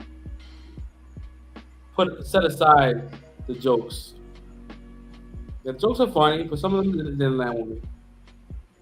But I'll still give this movie, like, if I was giving it a score, it would get a 4.5. Like, it was still a legit good story. I'm looking forward to seeing what's next with Thor. We got a end montage, not an end montage, but we got an end credit scene that says Thor will be back. So we're going to get a lot more of Thor, because he has a child now, so that's going to be a layer of story. I like that part too, because it's giving him continual growth. So I like that. But I think it doesn't. Isn't it like one of his future king selves that he has an adopted daughter too, right? If I'm not mistaken. I believe so. Yeah. That's why I thought it was gonna be his actual daughter. I didn't think they was gonna do that in the movie, but the way it ended up, I like how they did that because it kind of serves both purposes. Yeah, he's coming back. I can't wait for the next Thor movie, man. I can't wait to see what is Hercules arc lead, and then Hercules. Yeah. Oh my God, Hercules and the Hulk meet, bro. Like, yo. Ooh, if that happens, you know they gotta. Yo, that shit's gonna be lit. If they do that shit right. My thing is, if Taika Waititi does not come back for another Thor movie, it's gonna kind of shoot itself in the foot, right? Because you're gonna expect a lot of these jokes, a lot of this fucking charm that these movies been getting these last two movies. So hopefully, Taika should come back. It's funny because Taika had an interview and he offered Natalie Portman a role in the Star Wars movies, and she's like, I was already in Star Wars. She's like, oh shit, I forgot. I don't really think about the last one. That's funny. I really don't look at the prequels like that. She's like, yeah, I was kind of in Star Wars already. Like, oh shit. Yeah, because Taika's he's gonna get balls deep in this new trilogy that he's making. So I'm not sure if he's gonna have time to do another Thor movie, unless if they meant Thor's coming back in an ensemble flick, like being part of another movie, being a side character, not a full-on Thor movie. That'd be crazy. If Thor gets another movie, that'd be 5 fucking movies, yeah, 5 solos. My man said he'll keep doing the movies. He don't care. He said he's down to do it forever. Yep. And it was pretty cool. It was pretty cool to see Valhalla. It was cool to see that. It was good. It was good to see Heimdall again. That's the floating head I thought you was talking about. That shit looked weird to me. Looked so weird to me. I was kind of thinking afterwards, like, I wonder if Loki is in, like one version of Loki is in Valhalla, like the one that died. Yeah. No, he didn't. Die in battle though. He died. Well, technically, it's battle. It was battle. He was fighting. But he didn't go because he just turned like into his like bluish self, and he laid there dead on the floor. Like his I body. mean, but even with Frigga, when Frigga died, she didn't dust immediately. She dusted after she was put in the raft, and they shot the arrows, and then she became dust. Yeah, It was cool to see a different version of her. Yeah. We saw young Frigga in the beginning of the movie. She had Thor strapped to her chest. He put all his kids in the movie. Every one of his kids, they're in that movie. Yeah. One of his kids is one of the Thors that's running, getting like running between in the woods, growing. I think one of them was his, and then you had Natalie Portman had her kids in that shit. Taika had his kids in that shit. That's how you do it, man. Get your kids. Christian Bale kids. Shit, Christian Bale's kids and Thor's and Chris Hemsworth's kids, I think, were the ones that designed the monsters, bro. Yeah. They drew pictures of the monsters, and then Taika took it to the CGI people. That's how they created the monsters for the movie. So I think they got credits on the shit too. Like, this shit is wild. It pays to have celebrity parents, yo. Bro, get your career started off real quick. Word. Yeah, but I still give it a good score. I still give it a positive score. It was a good addition to the Thor franchise. So 4 out of 5 for me. What about y'all on the scores? Me is a 4.5. And the only reason I took off points is because, like I said, they could have showed a little bit more gore, killing gods and going and doing stuff to show why he's so feared. Like when Thor was asking for help, why they were so scared to like help him.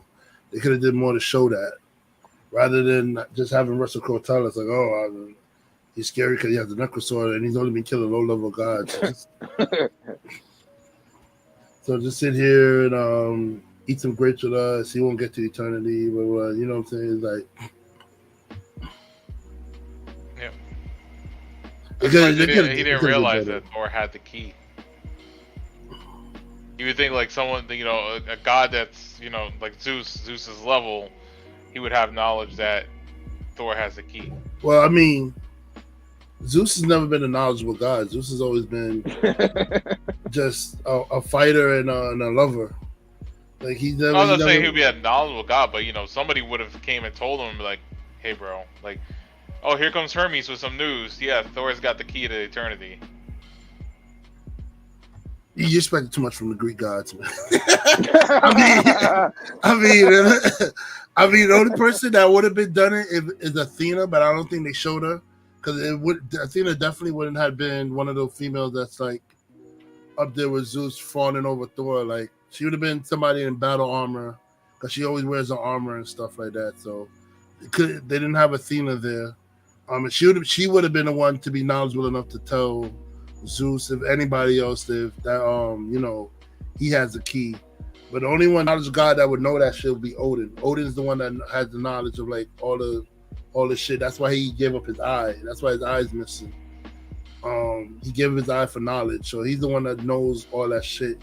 But I think he thought he would have been smart enough to tell Thor, like, hey, don't ever make this kind of weapon in the future because it would like open up a portal to eternity, and it could.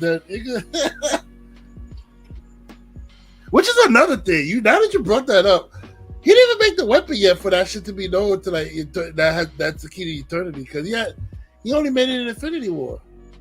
Exactly. I think it was a bypass. I don't think that was the actual key itself. I think that was just a bypass. I think a regular Bifrost probably would have. Yeah. But then how do you aim? Okay, the need for a key. Okay, I got you. But then how do you aim the Bifrost at that thing? Because the Bifrost comes down from the sky. So how would you aim that at the door? And the door is at an angle. It's coming straight out of Stormbreaker the entire time they had it on the boat. So I mean.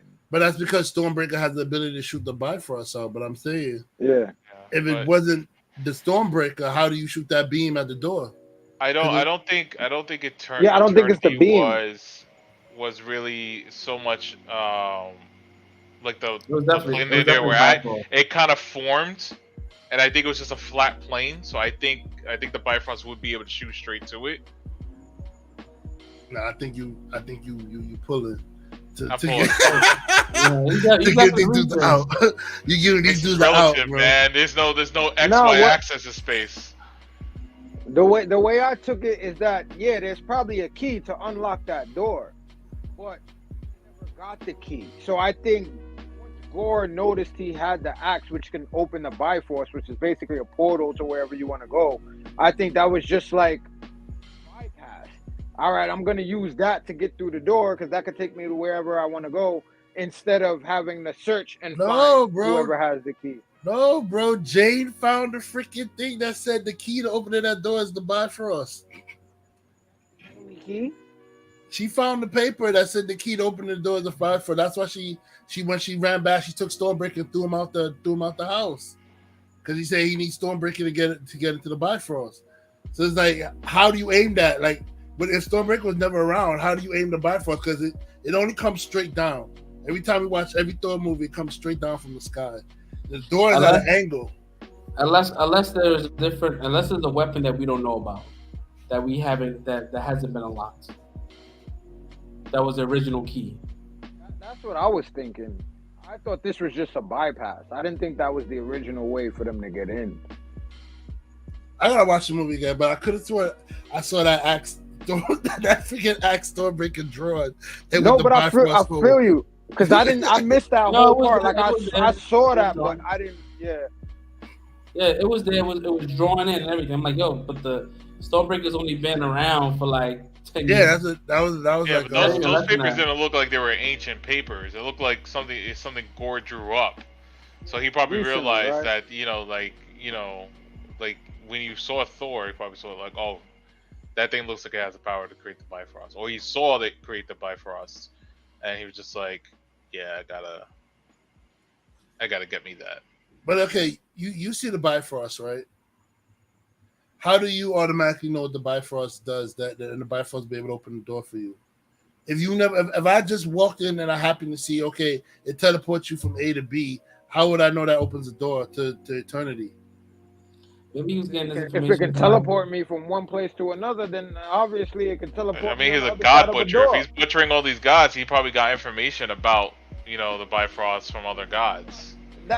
That's why I feel like it should have been longer, because there's information like this that they could have built in. But only as Guardians travel through Bifrost. No other gods do that. You see when he had Zeus's Thunderbolt. He didn't travel through the Bifrost. He teleported because using the Greek gods' ability to move around. He used their ability when he had Zeus' Thunderbolt. He didn't use Bifrost. Only the Asgardians do that. Basically, I'm saying there's no way for Gore to know this shit, bro. This is basically a right. There was a faux pas. We'll get it in the 4-hour cut. Didn't he see him teleport out when they was in the town? I don't think when they were first fighting in the town. I don't think it's a 4-hour cut though. You are right, yes, but you are right. And if they had drawn Heimdall in that picture, I would have accepted it, but he didn't.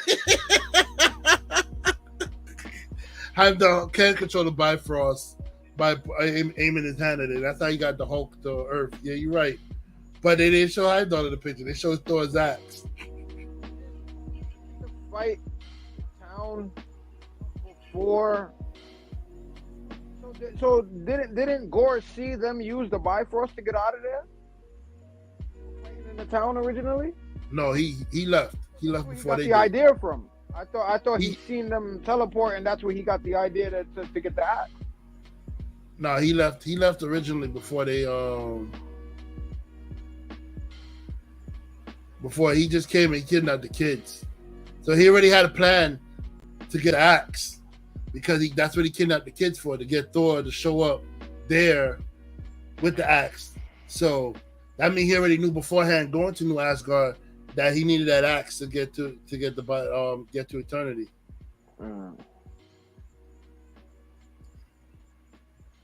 Yeah, I don't know. It seems weird.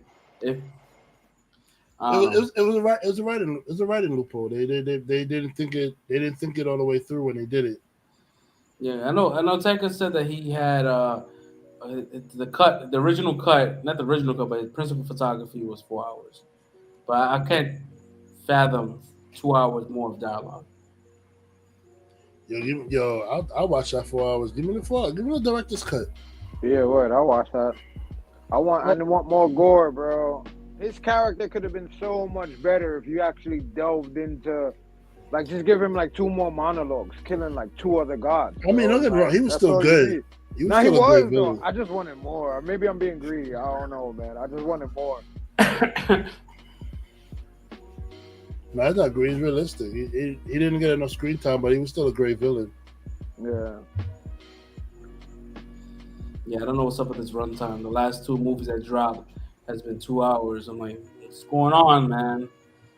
We're getting 6 hours of Disney Plus shit, but we can't get a legit, like, this is like marquee, A-list, Marvel characters with not enough character development. Yeah, I mean, I didn't check before I watched it. Which one? Thor, how many hours is this movie? 2 hours. Yeah, this is a little under 2 hours. Wow, that is short for Marvel movies. It was like an hour and 50, 59, 58, something like that. With the credits. Yeah. Like, exactly, with the credits. Like, damn, bro, like, shit. Shit pulled the Doctor Strange. I think it was like longer. It was like 5 minutes longer than Doctor Strange. Yeah, this shit was short, man. I don't know, man. I don't know what's up with all these like villains that are not really villains. They're like villains because they are corrupted in some way. Like Scarlet Witch was, corrupted by the Darkhold. This guy was corrupted by the Necrosword. Like, give us some real villains that has some real villain shit. You know what I mean? Like, that's why we all kind of like connected with Killmonger, because he wasn't corrupt. Like, he was corrupted, but he was corrupted in the society and just being in society. Yeah.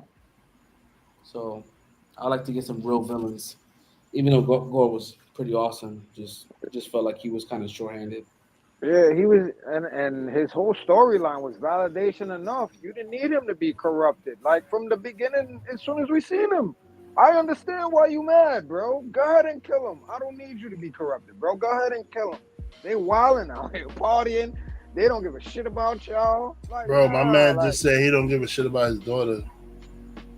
That was crazy. Crazy, bro. That was crazy to me. That'd have got him gutted right there on the spot, bro. Like, my dude, I prayed to you to save us, and you were just watching us suffer and then eating and then laughing about it. Yeah, that's what y'all here for. Oh, word? All right. The word? All right. That's a real hood shit. That's all right. Well, yeah, all right. You better leave, bro. Word, all right. I mean, that shit about to get aired out, bro. Like, oh word? All right. And that's what they needed to do for me. Yeah, word up. That's all they needed. Yeah. That shit was mad wild, man. They had the fucking that weird. What was that shit? Was it a bow? Was it a wonton or some shit? What the fuck was that? Bow. That little fucking a bow, right? Oh, the like, dumpling. There's a dumpling, right? Yeah. Dumpling, yeah. I'm like a dumpling guy. I'm like, yeah, y'all wild. Y'all letting Taiko do whatever the fuck he wants, dude. Yo, I also peeped Dionysus Bacchus. And he was like, "That's a good one, Dad." They had the dragon from fucking Shang-Chi. Yeah. Talos. Yeah. They had mad shit. Like, there was mad. I'm pretty sure there's gonna be breakdowns within the next couple of days. My bro all from Mortal Kombat. Bro, I'm going on YouTube to look for new rock stars right after this shit, bro. I know he's gonna spot everything. New rock stars find everything in that shit. Oh yeah. Yeah, there's a lot of things, but Bash was definitely there. I'm just so mad that she didn't see anything. Like, damn, bro, like you casted the Panther God right there. She's right there, sitting in front of you. My girl's supposed to be a panther, man. I don't know what you show me a human being for. Where's the panther body or the panther face at least? Maybe she's just the avatar. Because Egyptian gods supposed to have like animal heads, like the hippo girl and stuff like that. They're supposed to have animal heads. Well, except for Osiris. I think he's the only one that got like a normal face or whatever like that. But for the most part of them, they have like animal heads. Yeah, man. Well, I mean, that's definitely. I mean, out of our scores, I think Red gave it a 4 out of 5. So 4.5. 4.5. So you give it a 4.5. And Fresh Prince 4.5. It was just a pretty solid number. I mean, across the board, it wasn't bad. I just need to see it again. I want to see it again, and once again, I'm just going to see it again and kind of like turn off my brain and kind of go in it and just enjoy it, and not take it seriously. That's my main issue. I just went in it too serious, thinking that I was going to get something, but it's Taika Waititi. Oh man, let's see here. Oof, what we have right now? 316, Stone Cold. You good? You good over there, so? Falling asleep on us? Woo. That's the bottom line. Oh, man. Nah, man, but we're gonna be wrapping it up, man. He said I would have gave it a 3. Nah, trust me, I was close to that 3 number, but like here, perspective, I was like, I kind of like, all right, cool, like I missed that. All right, cool, that I OD'd on that. That shouldn't had a different lens, so my number gradually got better as the show progressed. Because I was yesterday I was at a 3. I was at 3.5. I was like, I don't know about this. That's what I said in the chat. I was like, I have so many questions because maybe it's something I don't know. That's why I have the show with y'all, because y'all have different point of view. Yeah, man. So we're gonna wrap up today's episode 92. We'll be back next Friday, 10 o'clock sharp. Maybe not sharp. Maybe 10:04. Who knows? But we definitely be back on next week. What's happening? Do we have anything? I think is everything done? Oh, I won't be here next week. Everything's done, bro. Miss Marvel wrapping up next week, but other than that, yeah. Miss Marvel's wrapping up next week. Chris said he's gonna be out. He's calling out. You guys TikTok, PTO? Yeah. All right, cool. Just make sure you put that in. Make sure you submit that. No.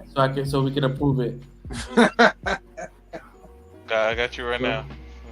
So yeah, so we got next week. We got Mixed Marvel. We're gonna probably curate some shit in chat to see if we maybe gonna do like a top 5 something and some fillers for the next episode. But yeah, we'll be back next week. Once again, if you guys haven't liked and subscribed, go ahead and hit that bell notification. Hit all those buttons, even if it's a dislike. That shit definitely shows up as activity. So definitely do that. Yeah, man, that's it, man. We Untitled Live. We catch y'all next week, man. Peace out. Later. Peace.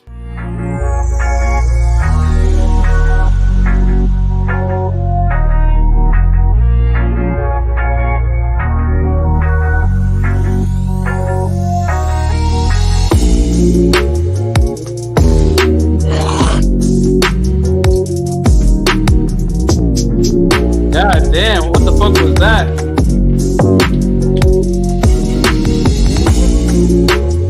Sound like someone coughed up their lung right there for a second. Yo, that shit sounded crazy. The biggest looking. Somebody forgot to mute.